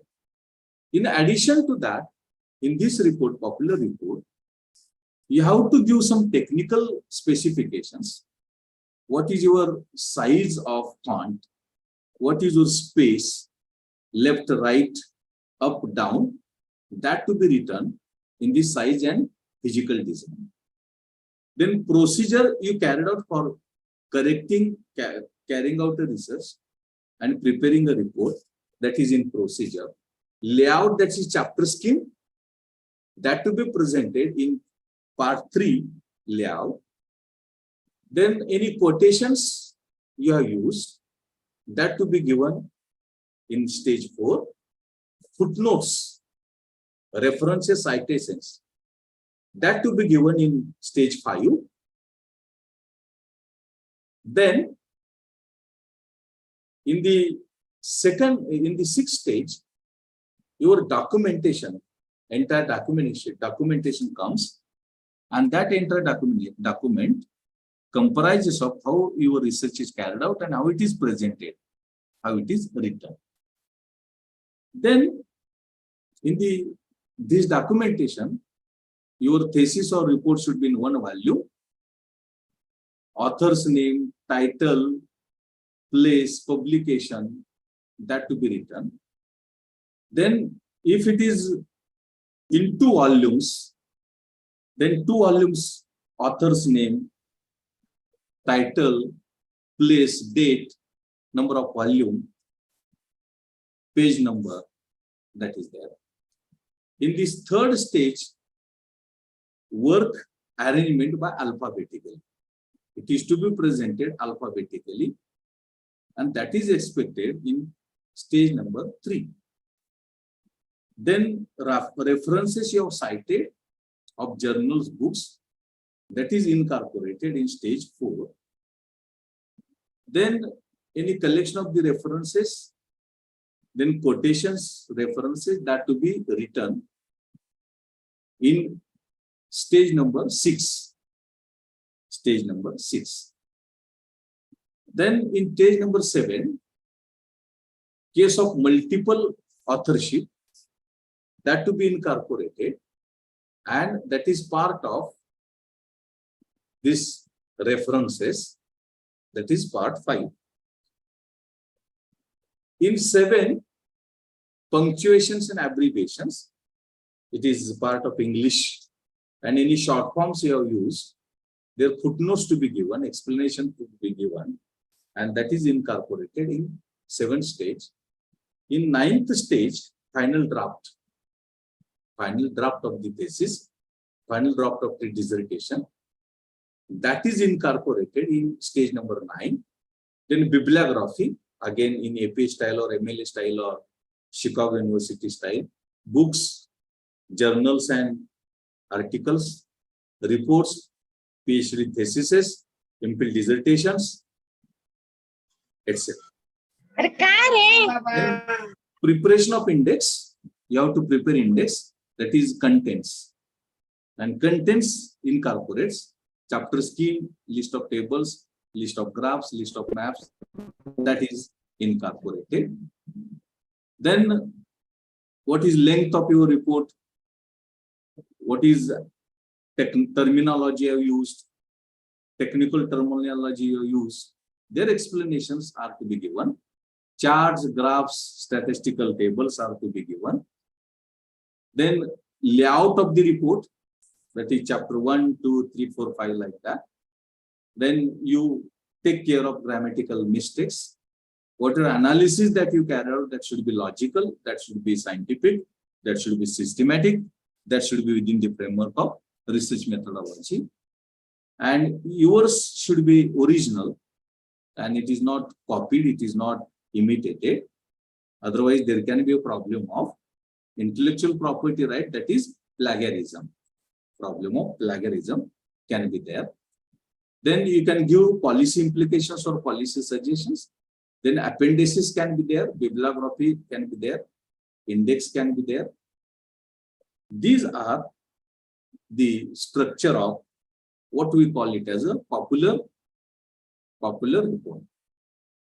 आपण आपला जो अहवाल आहे तो अहवाल हा 2 प्रकारचा असू शकतो. एकाला टेक्निकल रिपोर्ट असं म्हटलेलं आहे, तांत्रिक अहवाल असं म्हटलेलं आहे, आणि त्या तांत्रिक अहवालामध्ये नेमक्या कोणत्या गोष्टी येतात त्याचा विचार चर्चा आपण केलेली होती. आता दुसरा एक प्रकार आहे, आणि तो दुसरा प्रकार म्हणजे तुमचा जो अहवाल आहे तो तुमचा अहवाल हा पॉप्युलर असू शकतो, पॉप्युलर अहवाल असू शकतो, त्याला पॉप्युलर रिपोर्ट असं म्हटलं जातं. आणि त्याची रचना साधारणतः अशा प्रकारची असते की तुमचे फाइंडिंग्स, पॉलिसी इम्प्लिकेशन्स, देन तुमच्या रेकमेंडेशन्स किंवा तुमच्या सजेशन्स, तुमच्या अभ्यासाची उद्दिष्ट, तुम्ही कोणत्या पद्धतीचा वापर केला गोळा करण्यासाठी, त्याचा अनालिसिस करण्यासाठी, त्यानंतर त्यांचे रिझल्ट्स काय आले, ते रिझल्ट्स, काही तांत्रिक गोष्टी असतील तर त्याच्या अपेंडिसिस, त्याची परिशिष्ट ही तुम्हाला जोडायची असतात.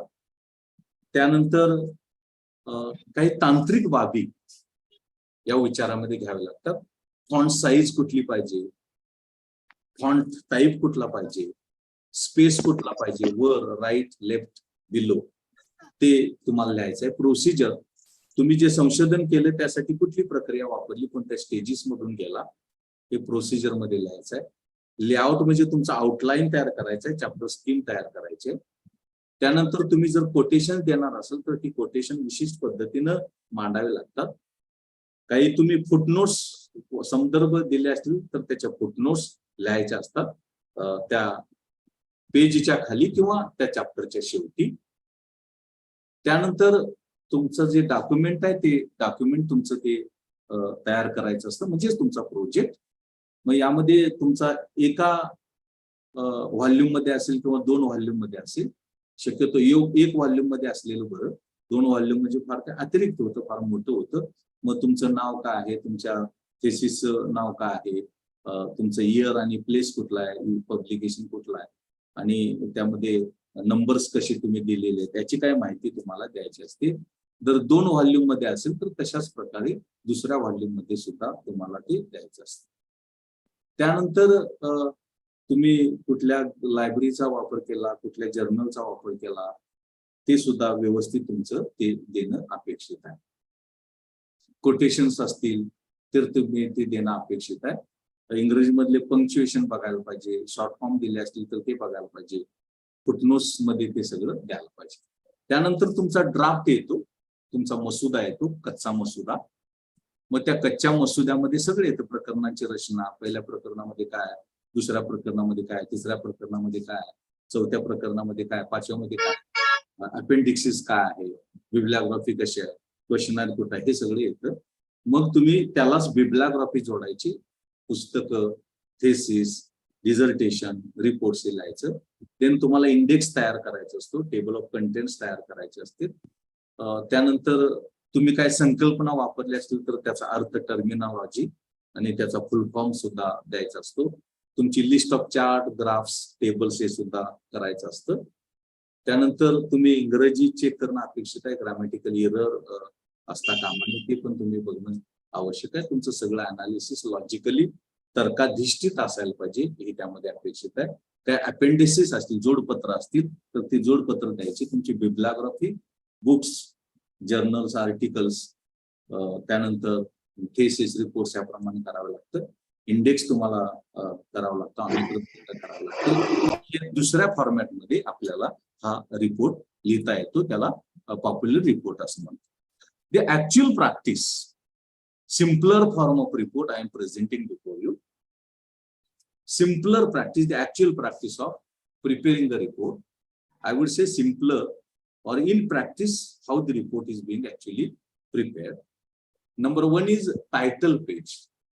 Title page of your PhD work. Title to be submitted to Solapur University, name of the researcher, name of the research supervisor, area of research specialization, year, likewise, title page.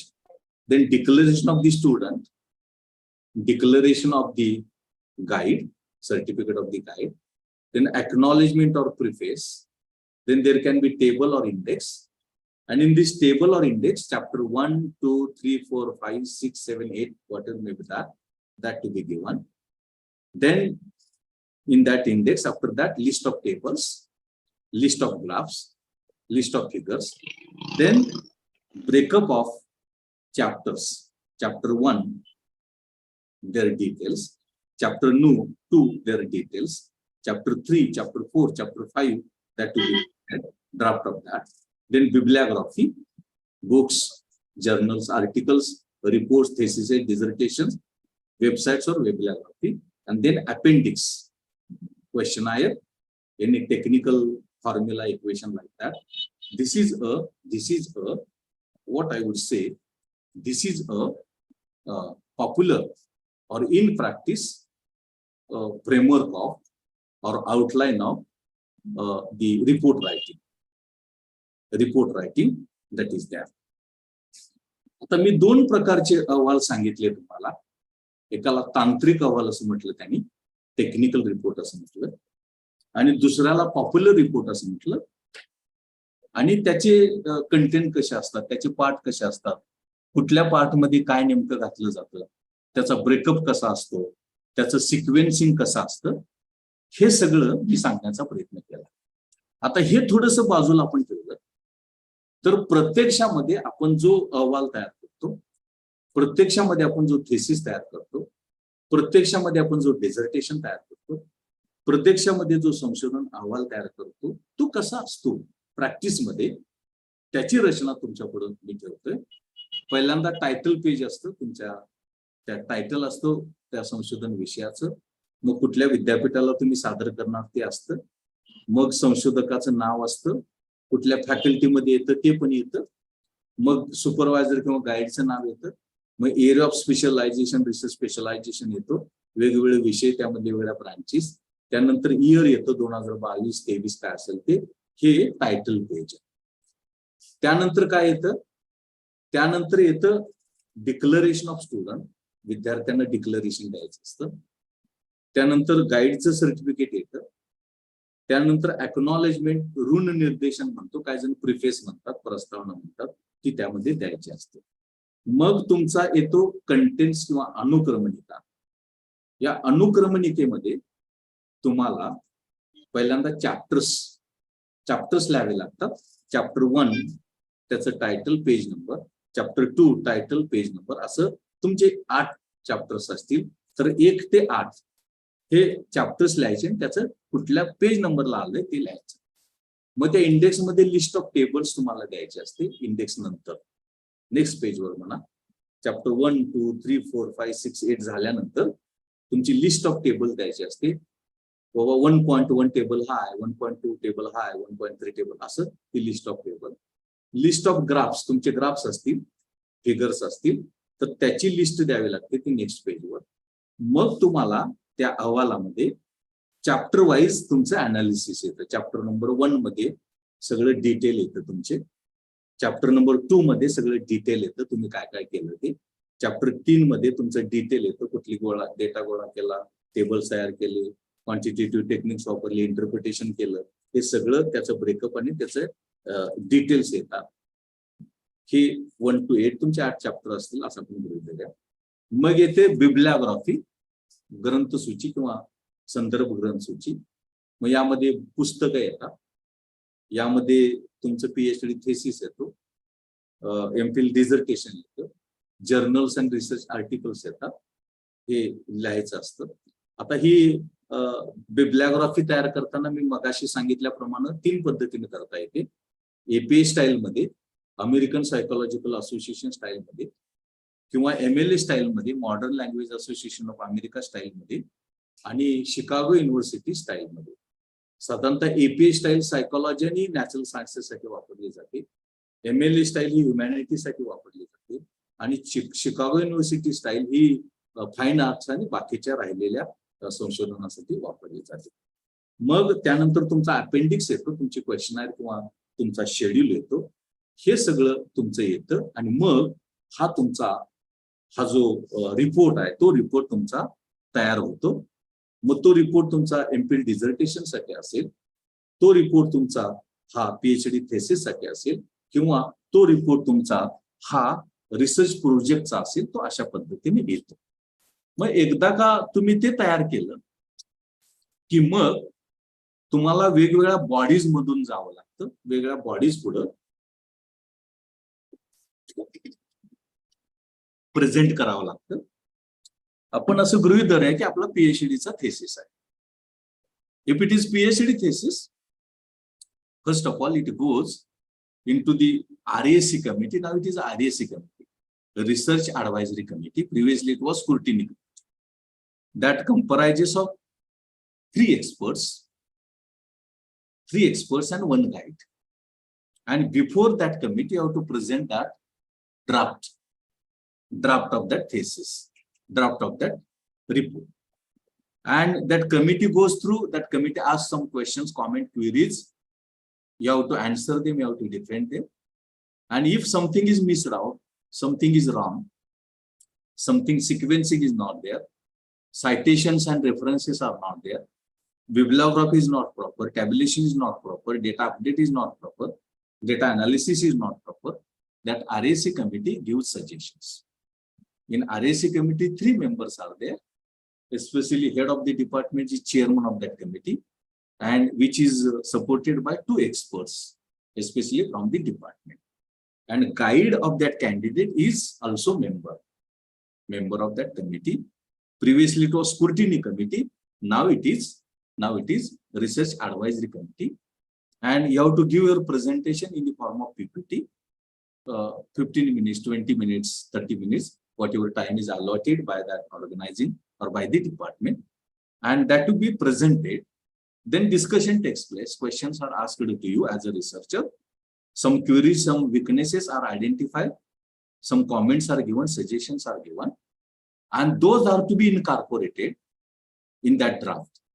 And then that draft becomes your final draft. But before that, whatever suggestions, those are given by that REC committee, that scrutiny committee, that to be incorporated and the draft to be prepared. And when those are incorporated and your draft is ready, it requires to check plagiarism. Plagiarism, that is copy. Plagiarism, that is violation of intellectual property right. And that level of plagiarism now, as per UGC norm, it should be 10%. It should be 10 or below 10%. So whatever you have copied, whatever you have imitated, that is not more than 10%. That is plagiarism check. And that facility is being provided by the university, and that plagiarism check is required. Then after plagiarism, you can prepare a final draft, that is thesis of the report, thesis of the that project, thesis of that dissertation, and ready for final submission to the university. That thesis, that report is to be supported by abstract or final synopsis. And 5 copies or 7 copies of thesis are required. And I think 15 or 12 copies of abstract or final synopsis are also required. That is why presentation of your research. आपण हा अहवाल बघितला, त्याचे वेगवेगळे टप्पे बघितले, वेगवेगळे प्रकार बघितले, आणि त्यानंतर मग तो तुमचा संशोधन अहवाल, तो संशोधन अहवाल हा कुणाचा जर आवाज येतोय कृपया बंद करा, म्यूट करा सर, त्याला आवाज येतोय पण सर. आता हा जो तुमचा संशोधन अहवाल आहे, तो अजून अंतिम झालेला नसतो. तो अंतिम कधी होतो तर विद्यापीठ स्तरावरती एक कमिटी असते, त्याला पहिल्यांदा आपण स्क्रुटिनी कमिटी असं म्हणायचो, आता बदललेलं आहे ते REC कमिटी असं म्हटलेलं आहे, रिसर्च ऍडवायझरी कमिटी. त्यामध्ये एकूण 3 एक्सपर्ट असतात. त्या डिपार्टमेंटचा हेड हा चेअरमन असतो आणि 2 एक्सपर्ट असतात, ते कुलगुरूंनी किंवा प्रो व्हाईस चान्सलरनी ते नेमलेले असतात, त्यांचे नॉमिनेशन केलेलं असतं. त्या कॅन्डिडेटचा जो गाईड आहे तो सुद्धा त्याच कमिटीचा मेंबर असतो. असं एकूण 4 जणांची ती REC कमिटी असते किंवा स्क्रुटिनी कमिटी असते. त्या कमिटी समोर त्या रिसर्च स्टुडंटनं प्रेझेंटेशन द्यायचं असतं, PPT करायची असते, आणि ती कमिटी काय वेळ देईल, 15 मिनिटं, 20 मिनिटं, अर्धा तास, त्यामध्ये तुम्हाला प्रेझेंट करायचं असतं, जसं तुम्ही वायवाला करता तसं. आणि मग चर्चा होते. ती कमिटी, REC कमिटी तुम्हाला विचारते, प्रश्न विचारते, काही क्वेरीज रेज करते, काही कॉमेंट्स करते, काही त्रुटी शोधून काढते, काही सूचना करते, आणि हे जे तुम्हाला सांगितलं त्याचा एक रिपोर्ट असतो, REC कमिटीचा रिपोर्ट, त्यामध्ये ती सूचना देते आणि त्यामध्ये रिमार्क देते, your thesis is accepted subject to following revisions. आणि त्या रिव्हिजन्स मध्ये त्यांनी केलेल्या कॉमेंट्स, त्यांनी सांगितलेल्या सूचना, त्या तुम्ही त्या अहवालामध्ये दिलेल्या, त्या रिपोर्टमध्ये RECच्या दिल्या जातात, त्या तुम्ही त्या तुमच्या ड्राफ्टमध्ये घालायच्या, त्या अहवालामध्ये घालायच्या, आणि मग तुमचा तो ड्राफ्ट अंतिम होतो. अजून पण तो अंतिम होत नाही. पुन्हा तुम्हाला ते प्लॅगॅरिझम चेक करायचं असतं, ज्याला वाङ्मय चौर्य असं म्हणतात. मग वेगवेगळ्या प्रकारचे सॉफ्टवेअर्स आहेत, आणि UGCनं आता सांगितलं की तुमचं हे प्लॅगॅरिझम 10% पाहिजे. 10 आणि 10%च्या आता अगोदर ते 30% पर्यंत चालायचं, आता ते मर्यादा कमी केली, 10% केलेली आहे. आणि मग ते तुम्ही चेक केलं, तुम्हाला रिपोर्ट मिळतो प्लॅगॅरिझमचा, आणि मग ते 10%च्या आलं की मग तो तुमचा जो ड्राफ्ट आहे तो अंतिम ड्राफ्ट होतो. आणि मग तुम्ही तो टाईप करून बाइंडिंग करून घेऊ शकता. मग थेसिसचे 5 कॉपीज ह्या तुम्हाला सबमिट करायचे असतात विद्यापीठाला. त्याचबरोबर तुमचा ऍब्स्ट्रॅक्ट तयार करायचा असतो, त्याला सिनॉप्सिस असं पण म्हटलं जातं, फायनल सिनॉप्सिस असे म्हटलं जातं, आणि तो त्या थेसिस बरोबर जोडायचा असतो. त्याचबरोबर सायमल्टेनियसली या तुमच्या या एकूण कालावधीमध्ये तुम्ही 2 पेपर प्रेझेंट करायचे असतात आणि 2 पेपर पब्लिश करायचे असतात. ते पण तिथं ते दाखवावं लागतं त्या सेक्शनला. PGBETR सेक्शन हा ते बघतो आणि मग ते सबमिट करून घेतो आणि मग तुमचं ते सबमिशन होतं. तो तुमचा अहवाल हा अंतिम होतो. मग काय होतं की पुढं मग तो पुढच्या स्टेजेसमध्ये पहिल्यांदा your abstract first of all RR committee is there, research recognition committee. In that committee, your proposal goes, your abstract goes, and their panel of experts is appointed. One from within the state, one from outside the state, and guide is also expert or internal referee for that thesis. Abstract is sent to one from within state and one from outside state, and after their acceptance, your thesis is sent for assessment examination. Actually, 3 examiners examine your thesis, your report. One is referee from outside the state, one referee from within the state, and your guide. And their reports on your thesis report are sent or submitted to the university. What are strengths, what are weaknesses, what are suggestions, those are incorporated, and what can be questions asked in the viva that is presented. And if the reports are positive, then university organizes your open defense viva. In this open defense viva, anybody can participate, anybody can attend that viva, and anybody can ask any question on the thesis or the report or the research that you have carried out.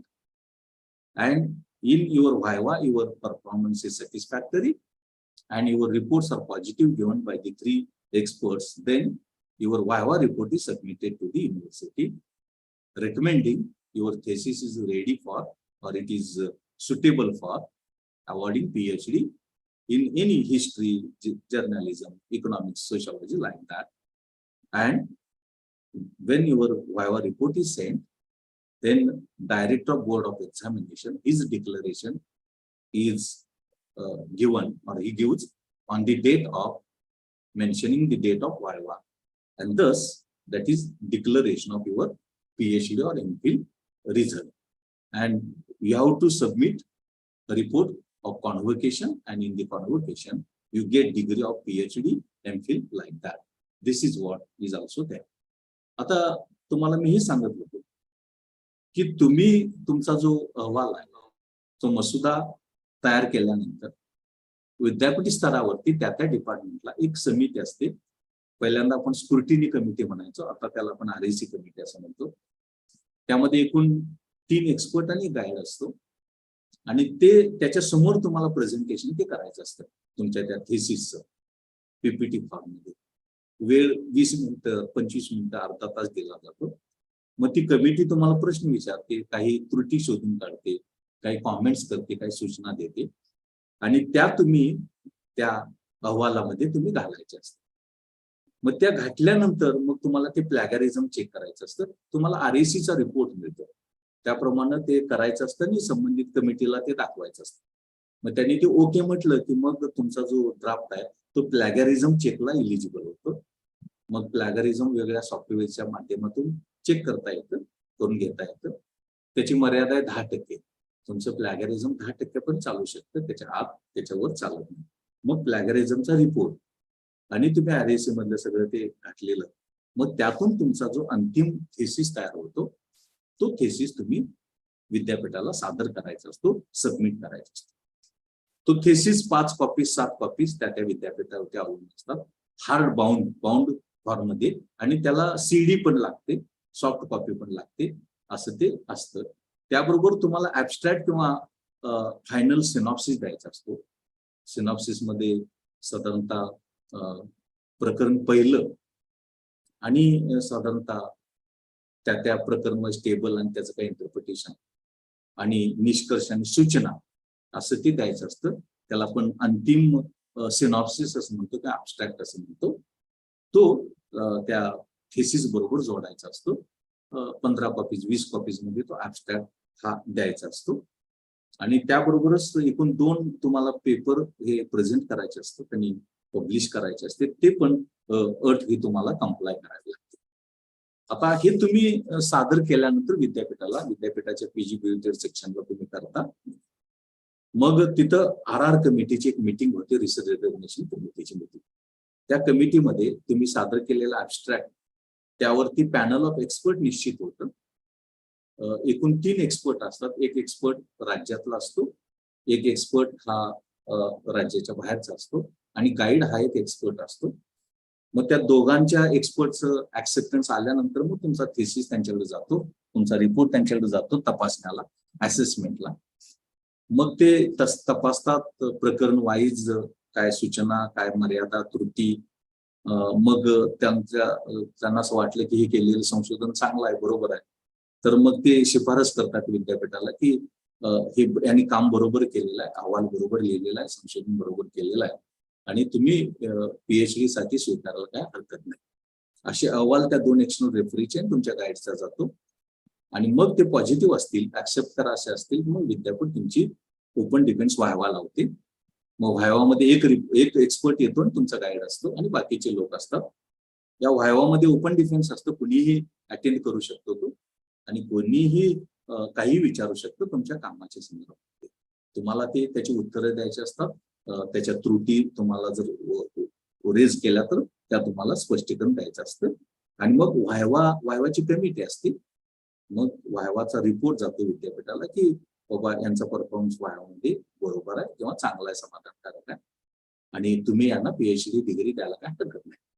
मग तुमचे ते 3 त्या थेसिसचे report आणि हा तुमचा व्हायवाचा report विद्यापीठाकडे गेल्यानंतर ज्या दिवशी व्हायवा होते त्या तारखेचा डायरेक्टर ऑफ एक्झामिनेशन्स त्यांचं डिक्लरेशन येतं, त्यांचं पत्र येतं 2-4 दिवसामध्ये, आठवड्यामध्ये. ते डिक्लरेशन ऑफ PhD किंवा MPhil डिझर्टेशन रिझल्ट असं म्हणतो. मग तुम्हाला ते डिक्लरेशन मिळाल्यानंतर तुम्हाला काय करायचं असतं, कॉन्व्होकेशन मध्ये तुम्हाला डिग्री मिळण्यासाठी तुम्ही तो फॉर्म भरायचा असतो, ऑनलाईन ऑफलाईन काय असेल ते. आणि कॉन्व्होकेशन ज्या दिवशी असतं, पदवीदान समारंभ ज्या दिवशी असतो, त्या दिवशी तुम्हाला ती PhD ची डिग्री मिळते. पण त्याच्या अगोदर तुम्हाला हे जे कोर्सवर्क तुम्ही करताय त्या कोर्सवरची परीक्षा असते आणि ती परीक्षा पण तुम्हाला ती पास होणं आवश्यक आहे. ही पण गोष्ट त्या अनुषंगानं तुम्हाला ते माहीत असणं आवश्यक आहे असं आपल्याला म्हणता येईल. Here today I am going to stop. Any question, any comment, which are most welcome. Either you can ask in English, Marathi, whatever language which is in which you are comfortable, you can write. So that is what I wanted to present. So far as report writing is concerned. Actually, one more aspect of report writing is there, that is writing a good research paper.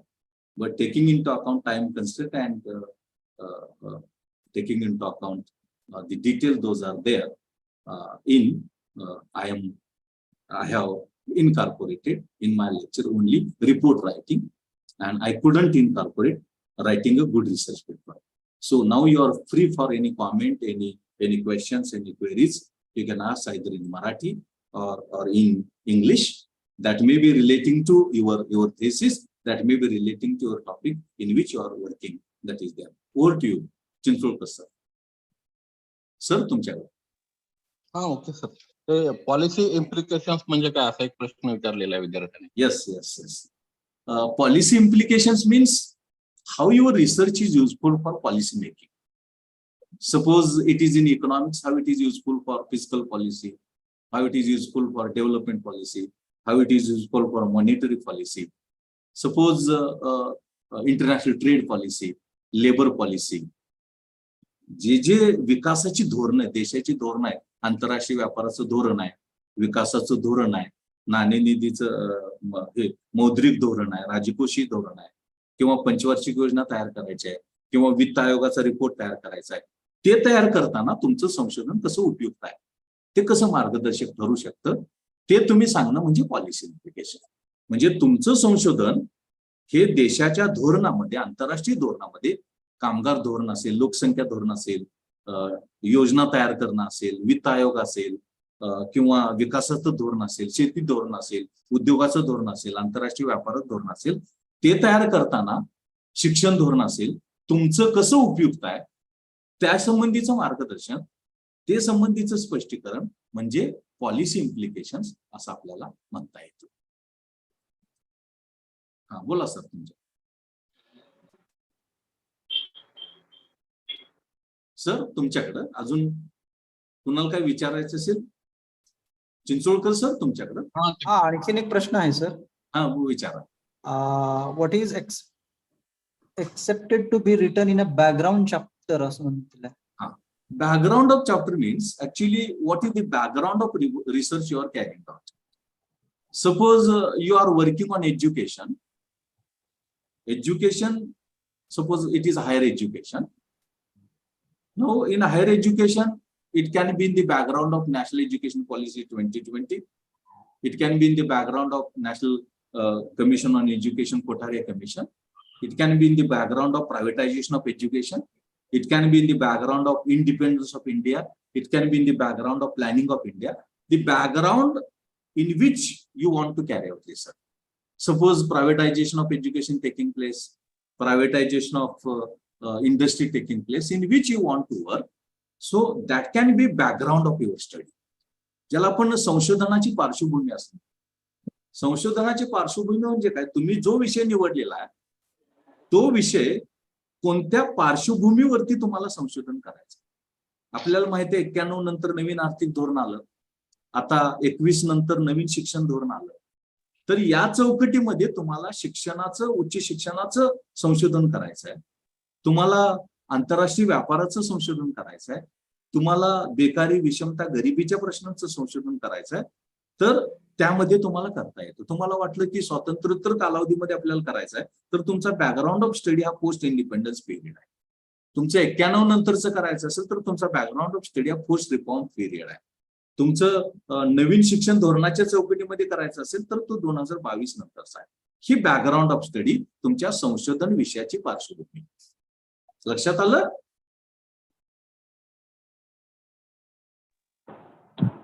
Sir, I have one question. Yes, go ahead. I'm doing PhD in language, sir, grammar part. Yes. Then what is expected in the introduction chapter? Yes. Right. Introduction is there in every chapter. It is not only in language. So far as introduction is concerned, already I also presented in my lecture as well. There is no any rule, there is no any guideline, there is no any act or law relating to how to be given an introduction. But what is expected in the introduction, that is there. Your introduction should introduce your subject on which you are working for PhD. Your introduction should justify your topic of research. Your introduction should have some data support. Your introduction should incorporate also some research studies, we call it as the citations of others. Your introduction will also incorporate your period of study. These things are expected in introduction. But there is no any rule, there is no any guideline, there is no any act and law so far as introduction is concerned. Are you understanding? Are you getting my point? Yes, sir. Thanks. Sir Yes. माझा Any एक more? प्रश्न आहे. Yes, Sir, go माझा ahead. एक- हा sir माझा एक प्रश्न आहे. बोला. सर मध्यंतरी असं आलं होतं की आता प्रबंध जमा करताना Yes. जे आता तुम्ही म्हणालात की 2 पेपर आवश्यक आहेत. बरोबर. पण 2 पेपरची आता आवश्यकता नाही असं मध्यंतरी पेपरला आम्ही वाचलं. बरोबर. त्याबद्दल काय? मला असं वाटतं की त्याची जी रिलायबल इन्फॉर्मेशन आहे ती तुमच्या विद्यापीठामधून PG सेक्शन मध्ये घ्या. काय होतं, वर्तमानपत्रात बातम्या येत असतात पण त्याचं कॉन्क्रीट डॉक्युमेंट विद्यापीठाला लागतं. तशा प्रकारचं सर्क्युलर लागतं. तसं जर सर्क्युलर असेल विद्यापीठामध्ये PG सेक्शनला तर अवश्य तुम्ही घ्या. माझ्या माहितीप्रमाणे अजून ते अप्लाय केलेलं नसावं. तुम्ही चेक करू शकता, तुम्ही ते बघू शकता आणि त्या माध्यमातून तुम्ही खात्री करा, तुम्ही खात्री करा की ते बाबा की तसं आहे का बघून, UGCची सर्क्युलर काय आहे का बघा. आणि तसं असेल तर चांगली गोष्ट आहे. माझ्या माहितीप्रमाणे ते नसावं. तुम्ही ज्या विषयावरती संशोधन करता, थेसिस करता, त्याच विषयातले 2 पेपर प्रेझेंट करावे लागतात आणि पब्लिश करावे लागतात. त्याची खात्री करा. जर लेटेस्ट असेल तसं तर वेल अँड गुड, पण माझ्या माहितीप्रमाणे ते नसावं. त्याची कॉन्क्रीट इन्फॉर्मेशन तुम्ही काय करा, की तुमच्या विद्यापीठाच्या पीजी बीटर सेक्शन मधून घ्या. लक्षात आलं? ओके सर, आणखी एक प्रश्न होता की सर आणखी एक प्रश्न होता. Hello sir. हो सर. हा, आणखी एक प्रश्न होता. प्रबंधाचे रूपरेषा आराखडा तयार करत असताना तत्पूर्वी बरोबर, बोला. तो विषय मार्गदर्शकाशी आम्ही चर्चा करून अगोदर फायनल केला पेट 8 मध्ये. पण तत्पूर्वी तो जमा करण्यापूर्वीच माझा त्या विषयाच्या संदर्भातला पेपर हा प्रसिद्ध झाला. बरोबर. तर तो पेपर माझ्या ह्याला चालू शकतो का? हो, चालतो. तो पेपर जो आहे तो तुमच्या डेट ऑफ रजिस्ट्रेशन पासूनचा लागतो. Date of registration to till submission इथपर्यंत तो लागतो. इथपर्यंत तो लागतो आणि तेवढ्या कालावधीतला तो चालतो तुमचा. ओके. डेट ऑफ रजिस्ट्रेशन पासून तो डेट ऑफ सबमिशन पर्यंत ते लागतो तुम्हाला. सर, या संदर्भामध्येच अजून एक प्रश्न आहे. रिसर्च पेपर आपल्या पीएचडीच्या थेसिसवर चालेल का ते आउट ऑफ विषय, म्हणजे आपल्या पीएचडीच्या विषयाला सोडून?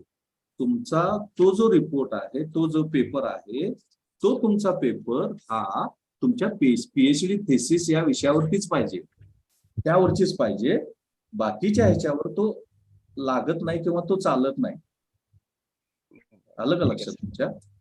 बाकीच्या विषयावर तो चालत नाही किंवा लागत नाही. तुमच्या तो पीएचडीच्या विषयाच्या संदर्भातलाच पाहिजे. त्यातला एखादा कंटेंट घेऊन एखादा रिसर्च पेपर केला तरी तुमच्या तो पीएचडीचा जो टॉपिक आहे त्या संदर्भातलाच तो पाहिजे. त्या संदर्भातलाच तो पाहिजे, बाहेरचा चालत नाही.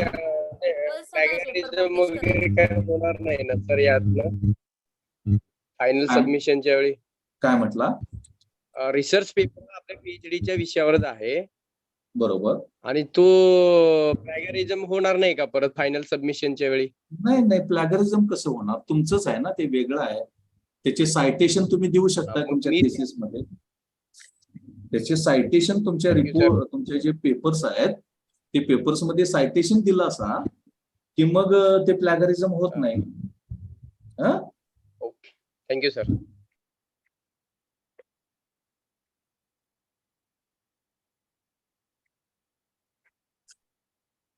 पेपर पब्लिकेशनचे लेवल सांगा ना, कुठे पब्लिश केलेला असायला अपेक्षित आहे? तेच मला आता असं झालेलं आहे. आणि कोणती काळजी घ्यावी पब्लिश करताना? आता ऍक्च्युली कसं झालं की सुरुवातीला असं होतं की रेफरीड जर्नल मध्ये ते चालत होतं. अजून पण चालतंय. पण आता काय झालंय की नॅकला जी पब्लिकेशन्स लागा लागली ती युजीसी केअर लिस्टेड आणि स्कोपस इंडेक्स मध्ये लागा. त्यामुळे माझी सूचना तुम्हाला अशी असेल की तुमचा पेपर पब्लिश करताना तुम्ही त्या युजीसी केअर लिस्ट मध्ये आणि स्कोपस इंडेक्स जर्नल मध्ये करणं चांगलं होईल. ते दोन्हीकडं उपयोगी पडू शकेल, दोन्हीकडे ते फायदेशीर ठरू शकेल. नाहीतर काय होईल की मग पुन्हा आता ते नॅक काय करायला लागली की फक्त रेफरीड जर्नल आता ते घेणं. मग ते म्हणजे तुम्हाला दोन्ही उद्दिष्ट साध्य करायचे असतील तर तुमचा पेपर हा युजीसी केअर लिस्टेड मध्ये आणि स्कोपस इंडेक्स जर्नल मध्ये असणं चांगलं. त्या दृष्टीने प्रयत्न करा.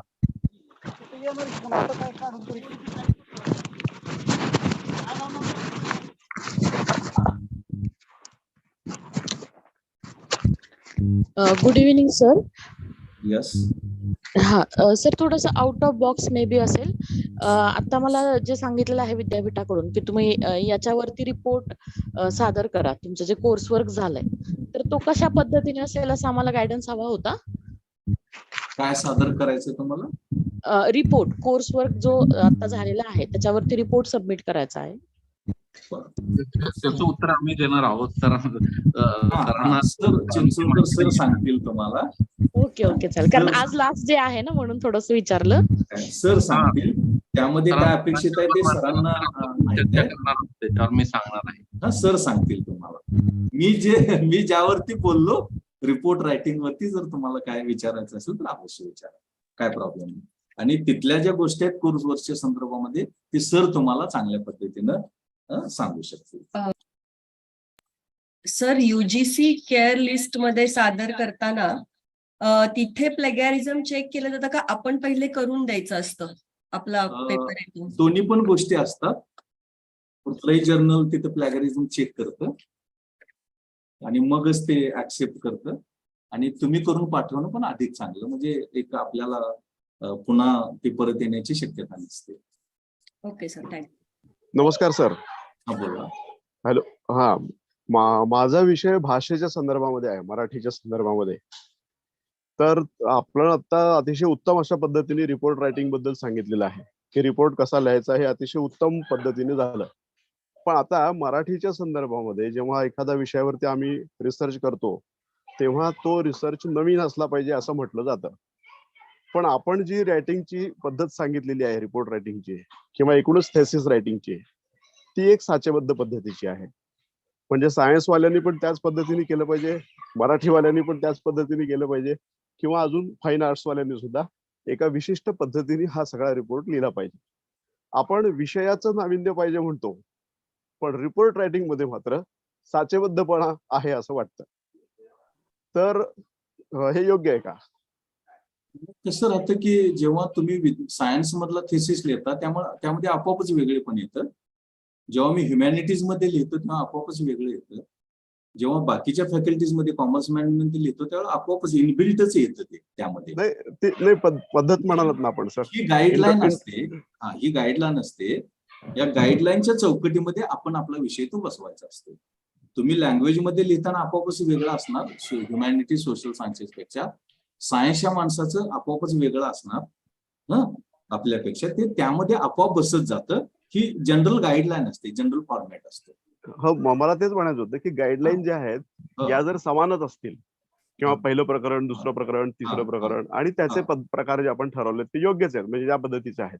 पण जर सगळ्यांचे समानच असतील ते, म्हणजे आता मी ज्या पद्धतीने लिहिणार आहे भाषा विषयामध्ये किंवा ह्युमॅनिटीज मध्ये, तो माझा सहकारी जो ह्युमॅनिटीज मधला लिहिणारा विद्यार्थी असेल तोही त्याच पद्धतीने लिहिणार. म्हणजे प्रकरण एक, प्रकरण दोन. कंटेंट मध्ये फार फरक असू शकतो. सायन्स मधला कंटेंट, लँग्वेज मधला कंटेंट, सोशल सायन्सेस मधला कंटेंट हा फार वेगळा असतो. कॉमर्स मॅनेजमेंट मधला एक जनरल गाईड, एक जनरल फॉर्मॅट असतं. जसं सिनॉप्सिसचं एक जनरल फॉर्मॅट असतं तशा पद्धतीचं ते फॉर्मॅट असतं. त्यामध्ये आपण आपल्या परीनं आवश्यकतेबद्दल त्यामध्ये आपोआप होत जातो. म्हणजे कंटेंट मधलंच नाविन्य पाहिजे, रिपोर्टच्या एकूण रचनेमधलं नाविन्य. नाविन्य कंटेंट मधलं म्हणजे तुमचं संशोधन हेच नाविन्य आहे. हो ना, नाविन्य असण्याची गरज नाही. त्याच्यामध्ये सायन्स तुमचं सायन्स मधलं आहे म्हणजे नाविन्यपूर्ण फॉर्मॅट पाहिजे असं अपेक्षित नाही. तुमचं जे संशोधन आहे तेच नाविन्य असतं आणि तेच अपेक्षित असतं त्यामध्ये. थँक्यू. Sir, हा बोला. sir, please inform us how to write a good research paper. Little bit, sir. Actually, much time is not there, but I will just give you idea. Just I will place before you format of how to write a good research paper, because in detail rather it's not possible.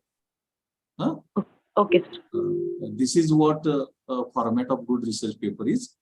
You should have introduction. First of all, you have to write abstract.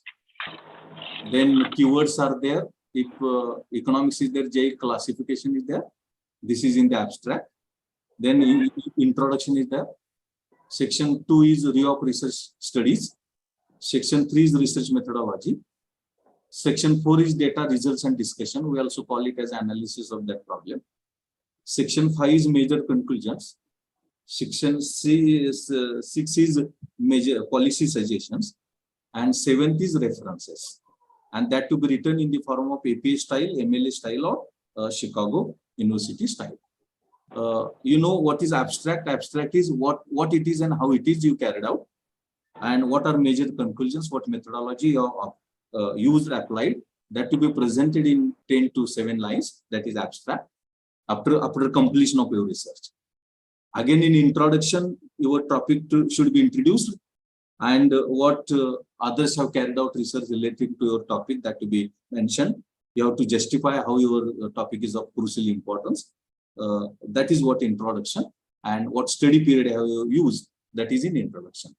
In review of research studies, you have to show why you are carrying out a research, what research others have carried out, and how they have carried out, and what has been missed out, that to be presented in the form of research gap, that is a review of research studies.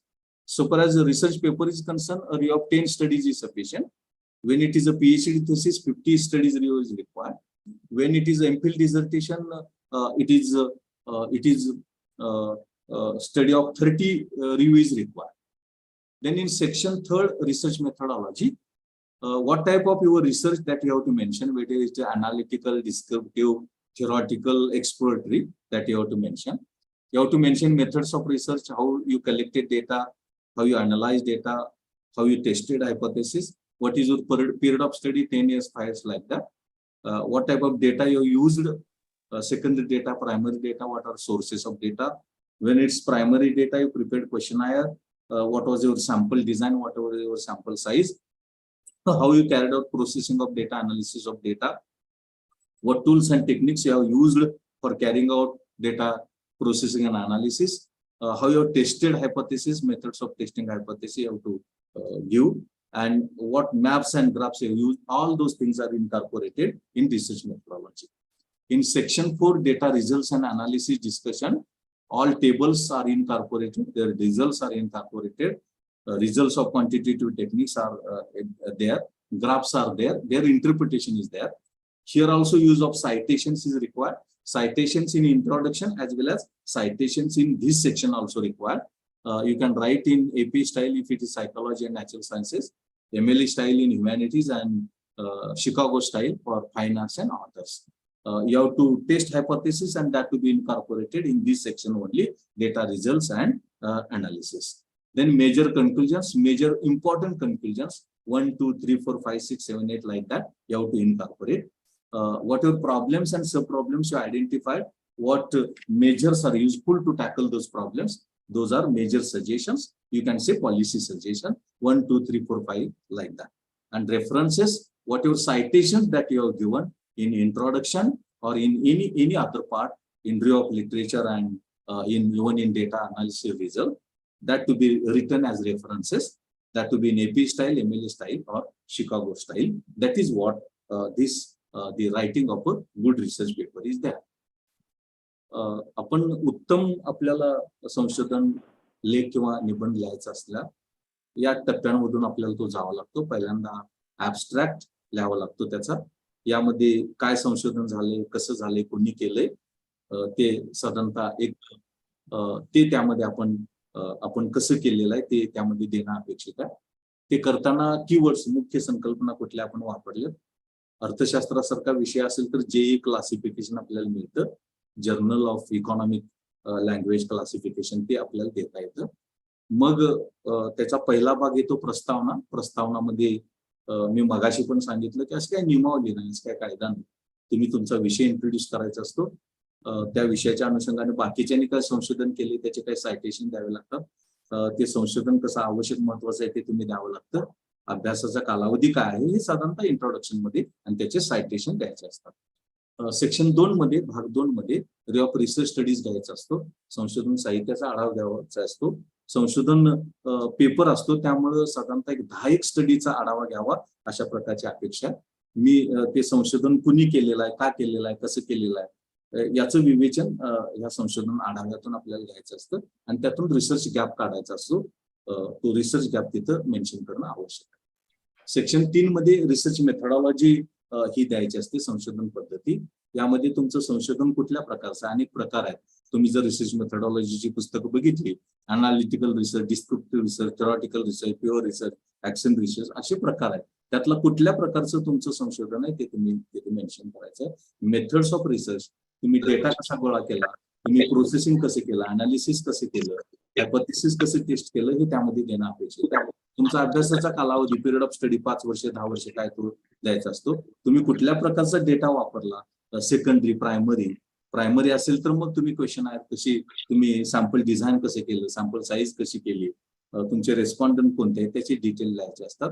तुम्ही जो गोळा केलेला data आहे तो processing आणि analysis कसं करणार आहे ते त्यामध्ये मेन्शन करायचं असतं. ते करताना कुठली टूल्स अँड टेक्निक्स वापरली ते द्यायचं आहे. तुम्हाला हायपोथेसिस असेल तर टेस्ट करायचं असेल, ऑब्जेक्टिव्ह हायपोथेसिस या भागामध्ये येणं अपेक्षित आहे. तर कुठली पद्धत तुम्ही वापरणार आहात ते त्यामध्ये द्यायचं असतं. यामध्ये तुम्ही मॅप कुठले देणार आहेत, ग्राफ कुठले देणार आहेत हे पण त्यामध्ये मेन्शन करायचं असतं. चौथ्या भागामध्ये रिझल्ट्स अँड अनालिसिस किंवा डेटा रिझल्ट्स अँड डिस्कशन असं म्हणतो. त्यालाच आपण त्या अनालिसिस ऑफ द प्रॉब्लेम असं म्हणतो. त्यामध्ये सगळे टेबल येतात, यामध्ये त्याचे सगळे रिझल्ट येतात आणि त्याचं यामध्ये सगळे ग्राफ येतात आणि त्याचे इंटरप्रिटेशन अनालिसिस करायचं असतं. हे करताना यामध्ये सायटेशन्स पण यावे लागतात, त्याचे रेफरन्सेस शेवटी द्यावे लागतात. ते एपीए स्टाईलनं, MLA स्टाईलनं किंवा शिकागो युनिव्हर्सिटी स्टाईलनं द्यायचे असतात. यामध्येच तुमचा हायपोथेसिस असेल तो टेस्ट करायचा असतो, तो यामध्ये येतो.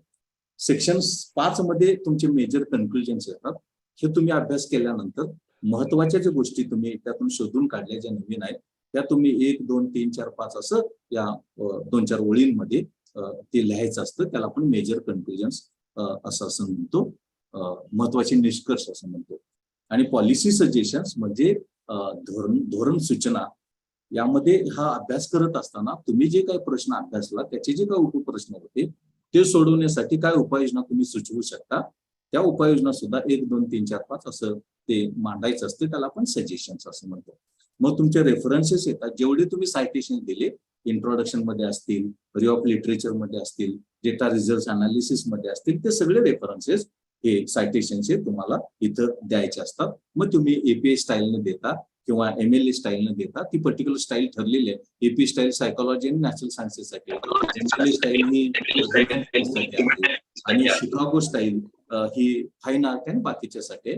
मग ती देताना ऑथर असतो, सरनेम असतं, फर्स्ट नेम असतं, इयर असतं, पब्लिकेशन असतं, प्लेस असतो, पेज नंबर असतं. अशा पद्धतीनं ते द्यायचं असतं. अशा पद्धतीनं आपल्याला आपला जो हे तो आपल्याला अशा पद्धतीनं हे करता येतं किंवा अशा पद्धतीनं आपल्याला तो देता येतं. त्याला आपण writing of a good research paper असं म्हणतो. Writing of a good research paper असं म्हणतो. आणि तो आपल्याला अशा पद्धतीनं करता येतो किंवा अशा पद्धतीनं तो द्यायचा असतो असं आपल्याला लक्षात आलं. फक्त मी त्याचा स्लाइड शो केला नाही, तो रायटिंग ऑफ रिसर्च पेपरचा स्लाइड शो तेवढा करतो, म्हणजे तुम्हाला अजून ते लक्षात येईल त्यामध्ये कोणते कंटेंट येतात. ते स्लाइड शो करतो म्हणजे तुम्हाला अजून ते लक्षात येऊ शकेल. तो अकॅडमिक रायटिंगचाच भाग असतो. अकॅडमिक रायटिंगचे 2 भाग असतात, एक म्हणजे गुड रिसर्च पेपर रायटिंग आणि रिपोर्ट रायटिंग. रिपोर्ट रायटिंग मी सविस्तर सांगितलं. आता गुड रिसर्च पेपरचं मी मगाशी सांगितलं, फक्त तुम्हाला ते दाखवतो. यामध्ये साधारणतः ऍबस्ट्रॅक्ट लिहायचा असतो, ही इंट्रोडक्शन लिहायची असते, रिव्ह्यू ऑफ रिसर्च स्टडीज करायचा असतो, रिसर्च मेथडॉलॉजी द्यायची असते. त्यामध्ये एवढे सगळे भाग यावे लागतात. मग तुम्हाला रिझल्ट अँड डिस्कशन येतं. त्यामध्ये सगळे टेबल, त्याचे रिझल्ट, हे सगळं त्याचे इंटरप्रिटेशन, ग्राफ, मॅप, हे सगळं फिगर्स येतं. टेस्टिंग हायपोथेसिस सगळे येतं. मग मेजर कन्क्लुजन्स येतात 1, 2, 3, 4, 5, 6, 7, 8, 9 असे. पॉलिसी सजेशन्स येतात 1, 2, 3, 4, 5, 6. मग रेफरन्सेस जे तुम्ही सायटेशन दिले इंट्रोडक्शन मध्ये, रिव्ह्यू ऑफ रिसर्च स्टडीज मध्ये, रिझल्ट डिस्कशन मध्ये, त्याचे सगळे सायटेशन्स इथे यावे लागतात. एपीए स्टाईल आपण सायकोलॉजी आणि नॅचरल सायन्सेससाठी वापरतो. MLA स्टाईल आपण ह्युमॅनिटीसाठी वापरतो आणि शिकागो युनिव्हर्सिटी स्टाईल आपण फाईन आर्ट आणि बाकीच्यासाठी वापरतो. हे अशा पद्धतीनं तुम्हाला हा जो रिसर्च पेपर आहे तो अशा पद्धतीनं रिसर्च पेपर हा तुम्हाला तयार करता येतो. समजलं, लक्षात आलं तुमच्या? Yes sir, thank you very much. So Chincholkar sir तुमच्याकडं. सर भास्के सर आभार माना. हॅलो. हो sir. Bhaske sir. Professor doctor PS Kamble सरांनी रिपोर्ट रायटिंगच्या संदर्भामध्ये लॉजिकल अनालिसिस आणि सायंटिफिक अप्रोच कसा असावा, आउटलाईन ऑफ द रिपोर्ट कसा लिहायचा असतो, ड्राफ्ट कसा लिहायचा असतो आणि फायनल ड्राफ्ट कसा लिहायचा, आणि सर्व संशोधक विद्यार्थ्यांच्या प्रश्नांना उत्तर दिलं, त्यांच्या शंकेचं निरसन केलं. त्याबद्दल मी पुण्यश्लोक अहिल्यादेवी होळकर सोलापूर विद्यापीठ च्या वतीने आणि संशोधन विभागाच्या वतीने आणि सर्व उपस्थित संशोधक विद्यार्थी यांच्या वतीने आपले मनपूर्वक आभार व्यक्त करतो सर. Thank you so much. आणि really it was my pleasure. I enjoyed lot. Thank you sir. आणि thanks to Chincholkar sir, professor GS Kamble and all others for Yes, part thank you, and sir. parcel of this Thank you activity. very much. Thank you very much. Yes, thank you, sir. Thanks a lot. आणि उपस्थित जे संशोधक विद्यार्थी आहेत त्यांना जे कोर्सचे समन्वयक आहेत चिंचोळकर सर त्यांच्याकडून आपल्याला पुढील वाटचालीसाठी संशोधनाच्या खूप खूप शुभेच्छा. सरांनी तुम्हाला अतिशय काही प्रश्न चांगल्या विचारायचे पद्धतीनं असेल ते विचारू शकता आता. काही रिपोर्ट प्रश्न रायटिंग जर म्हणजे आपण अहवालाच्या विद्यापीठात जो संदर्भात अहवाल सादर काही विचारू शकता. करायचा त्याच्याबद्दल कोणाच्या मनात काही शंका असेल तर आता विचारू हॅलो सर. हॅलो. हा बोल. 4 बोल. प्रश्न आहेत माझे. रिसर्च पेपर लिहायचा आहे जो आता 15 मार्कांचा आहे. त्याला शब्द मर्यादा आहे का? आणि 2 रिसर्च पेपर दिले तर चालतील का की एकच द्यायचा? तुम्ही नाही, अहवालाच्या पेपर आता अनुषंगाने तुम्हाला विचारा. एक सांगितलेलं आहे तर एकच दिला तर चालेल. एक सांगितलंय तर तुम्ही 2 सबमिट केले तर हरकत नाही. तुमचे 2 तयार असतील तर. पण विद्यापीठाने एक सांगितलंय तुम्हाला तर आणि एक त्याला तर शब्द किमान पाहिजे. मर्यादा आहेत का? हॅलो. रिसर्च पेपरला शब्द मर्यादा नसते. तुमचा रिसर्च पेपर जो आहे तो बाहेर आहे 4 ते 5 पानापासून ते अगदी 50 पानापर्यंत. चिंचोळकर सर मी लिहू चिंचोळकर सर. हे ठेवून ये किचनमध्ये. आपण अंक सोडलं झालं. लॅपटॉप झाला चालेल. Shall I leave? Yes yes sir. Thank you sir. Thank you so much. Thank you. Thank you sir. इथं नाही झोपायचं. चल तिकडे जाऊ झोपायला. 1 मिनिट माझं काम चालू आहे. 1 माईक मिनिट. बंद करा जरा. जे बोलतात त्यांनी फक्त चालू करा. केलं सर. माईक बंद केलं. आणखी कोणाचा प्रश्न आहे काय? Hello sir. अहवाल बोला. लेखन 10 जून पर्यंत द्यायचं आहे पण आमचं सोशिओलॉजीचं सेशन आता 29 तारखेपासून 7 जून पर्यंत आहे तर मग अहवाल कधी द्यावा लागेल आम्हाला? तिन्ही विषयाचं मिळून द्यावा लागेल ना? हा मुद्दामच आपण ते 10 तारीख तुम्हाला आपला आवाज येत नाही सर क्लिअर.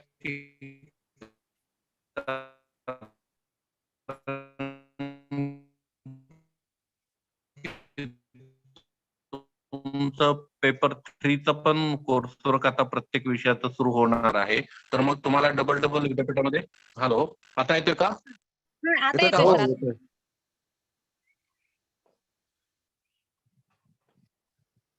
आता येतोय ना? हा येतोय. आता येतोय सर. Hello hello. हा माझी आधी ऐकून घ्या की मी आधी बोलतोय मध्ये बोलताय तुम्ही म्हणून माझा आवाज नीट ऐकू येत नाही तुम्हाला लोकांना. तर मुद्दाम तुम्हाला 10 तारीख दिलेली आहे कारण की तुमचं इतर विषयांचं जे पेपर 3चं जे कोर्सवर्क आहे तर त्याचे लेक्चर्स होणार आहे सगळ्या विषयांचे. तर त्यामुळे मग तुम्हाला वेळ भेटावा 2 त्याचंही तुम्हाला काहीतरी सबमिट करायला यावं लागणार आहे विद्यापीठामध्ये इंटरनलचं. म्हणून मी मुद्दाम उलट तुम्हाला जास्तीची तारीख दिली वाढवून दिली 10 तारखेपर्यंत द्या म्हणून. आणि त्याचा फॉर्मॅट काय असावा वगैरे विचारतात तर याच्यामध्ये किमान 1 पेज त्याच्यावर हे असावं की प्रत्येक सेशनचं किमान 1 पेज असा रिपोर्ट तुम्ही लिहिला पाहिजे की तो हँड रिटन असेल चांगला अक्षर असेल तर तुमचं हँड रिटन चालेल. जर अक्षर बरोबर एक छोटस हे करा एक छोट्या फाईलमध्ये ते द्या. फाईलवर पण तुमचं नाव लिहा. असं नाही तर तुम्ही माझ्याकडे किंवा भास्के सरांकडे मास कम्युनिकेशन विभागामध्ये विद्यापीठात आणून दिलं तरी चालेल. तर अशा सूचना आहेत तुम्हाला या संदर्भानं की वर टायटल यायचं जे तुम्हाला कोणतं सत्र झालं त्याच्यामध्ये वक्ते कोण होते आणि त्याच्यामध्ये तुम्हाला काय त्याच्या ते फक्त त्या रिपोर्टमध्ये लिहायचं आहे. आता आमचे हे जे सगळे झालेले जे आतापर्यंतचे जे लेक्चर्स आहेत ते सगळे आता युट्यूब चॅनलवर विद्यापीठाच्या मास कम्युनिकेशनच्या युट्यूब चॅनलवर तुम्हाला अवेलेबल होतील. बहुतांश टाकलेले आहेत आम्ही 1-2 नसतील तर ते पण आम्ही आज उद्यामध्ये टाकू. त्याच्यामध्ये तुम्हाला सविस्तर ते लेक्चर पुन्हा ऐकता येतील. ही पण आपल्याकडे सोय आहे. त्यामुळे एखाद्याचं कोणा काही होणार नाही मला परत दिसतील. ते लेक्चर तुम्ही हवं तिथं थांबून युट्यूबवर ऐकू शकता पाहिजे त्या पद्धतीनं. आणखी काही कोणाचा प्रश्न आहे का? Sir sir paper Hello, 3 sir. आपण मिळून द्यावं सबमिशन लागतील का? करायचं. एकत्र दिलं तर चालेल का?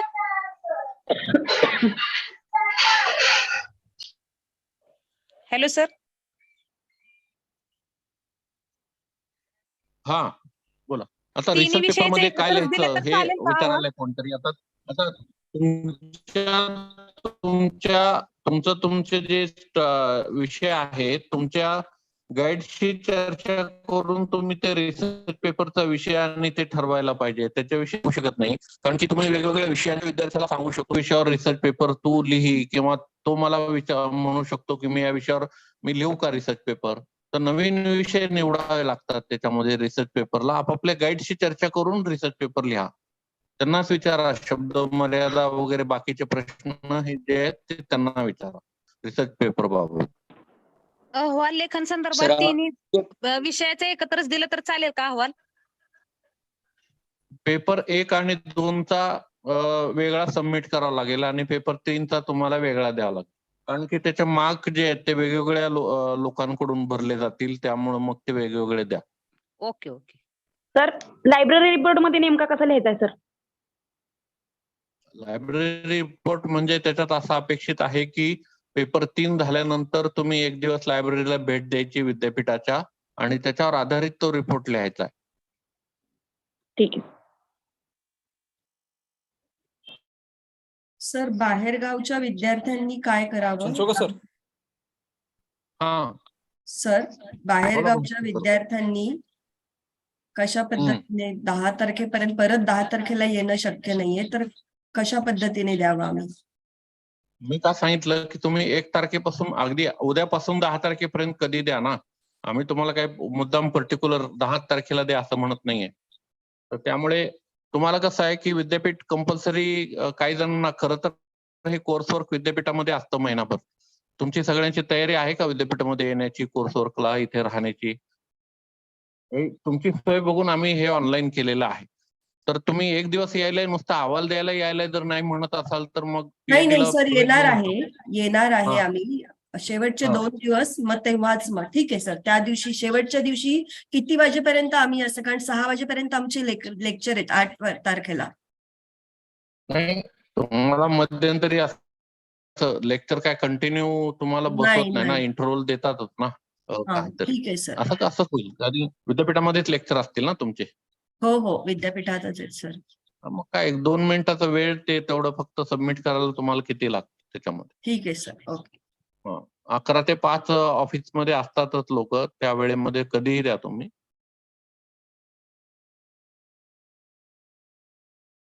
ठीक आहे, मग प्रश्न संपले असतील तर थांबूयात आपण. सर ते लायब्ररी रिपोर्टचं काय होतं? लायब्ररी रिपोर्टची एक नोटीस नाही कळाली.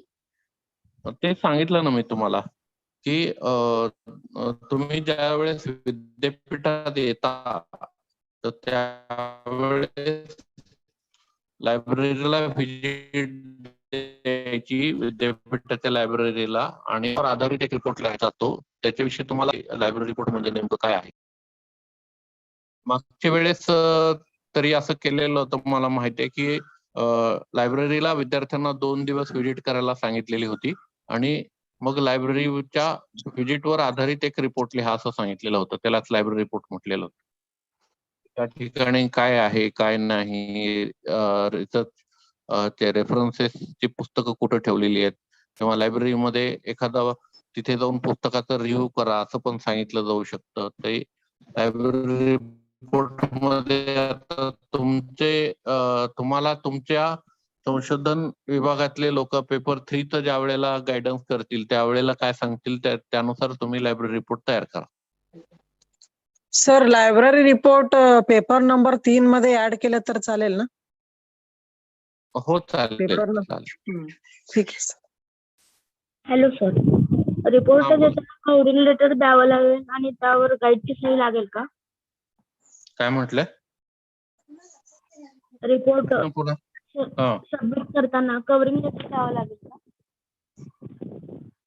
कव्हरिंग लेटरची तशी आवश्यकता नाही, परंतु काय आहे की ते जे तुमचं त्याचं एक फाईल मध्ये द्याल ना, तर फाईलवरच तुमचं नाव, त्यानंतर तुमचं पीएचडीचा विषय कोणता आहे, तुमचं गाईड कोणते आहे, हे सगळं लिहिणं अपेक्षित आहे. तुमचे विद्याशाखा कोणती आहे हे लिहिणं त्याच्यावर अपेक्षित आहे.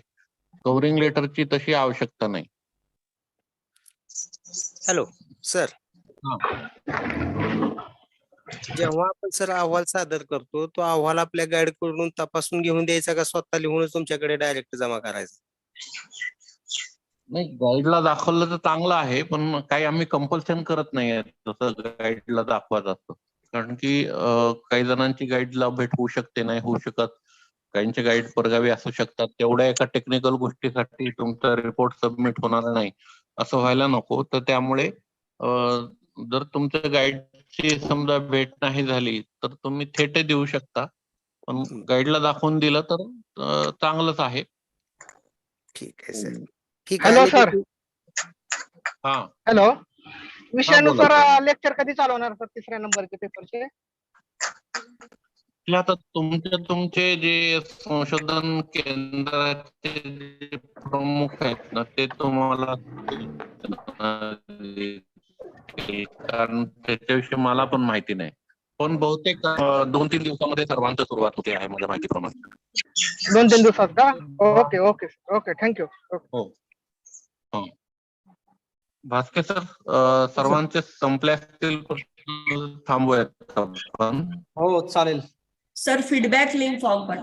हा, फीडबॅक लिंक तुम्हाला पाठवली जाईल आणि सरांनी आता ज्या सूचना सांगितलेल्या आहेत तसं तुम्ही फॉलो कराल अशी अपेक्षा आहे. आणि सर्वांना आपल्या संशोधनासाठी शुभेच्छा. जे सरांनी तुम्हाला सूचना सांगितलेल्या आहेत त्या सूचनाचं पालन करा. परत एकदा तुमचे धन्यवाद. ठीक आहे, तुम्हाला फीडबॅक लिंक पाठवतो लगेच. आता विद्यापीठामध्ये जो पेपर तुम्ही सबमिट करणार आहात तो पब्लिक केला चालेल का? रिसर्च पेपर वरती गाईडच्या सह्या लागणार आहेत का सर? हॅलो, तुम्ही विद्यापीठात देणार असाल तर तो पब्लिकेशनला कोणी घेत असेल त्याच्यात ते देऊ. रिसर्च पेपरवर लागेल ना? हो, रिसर्च पेपरवर लागेल. कारण की रिसर्च पेपर शक्यतो कसं असतं, गाईड आणि विद्यार्थी मिळून दोघांनी मिळूनच सादर करायचा असतो. त्याच्यामुळे गाईडची सही घेणं हे अपेक्षितच असतं. आणि अहवाल लेखन आणि बाकीचे जे रिपोर्ट आहेत, लायब्ररी रिपोर्ट वगैरे, त्यावर गरज नाहीये का? तुमच्या विषयाशी निगडीत आहे आणि गाईड आणि तुम्ही मिळूनच त्याचं बहुतेक ठिकाणी गाईड आणि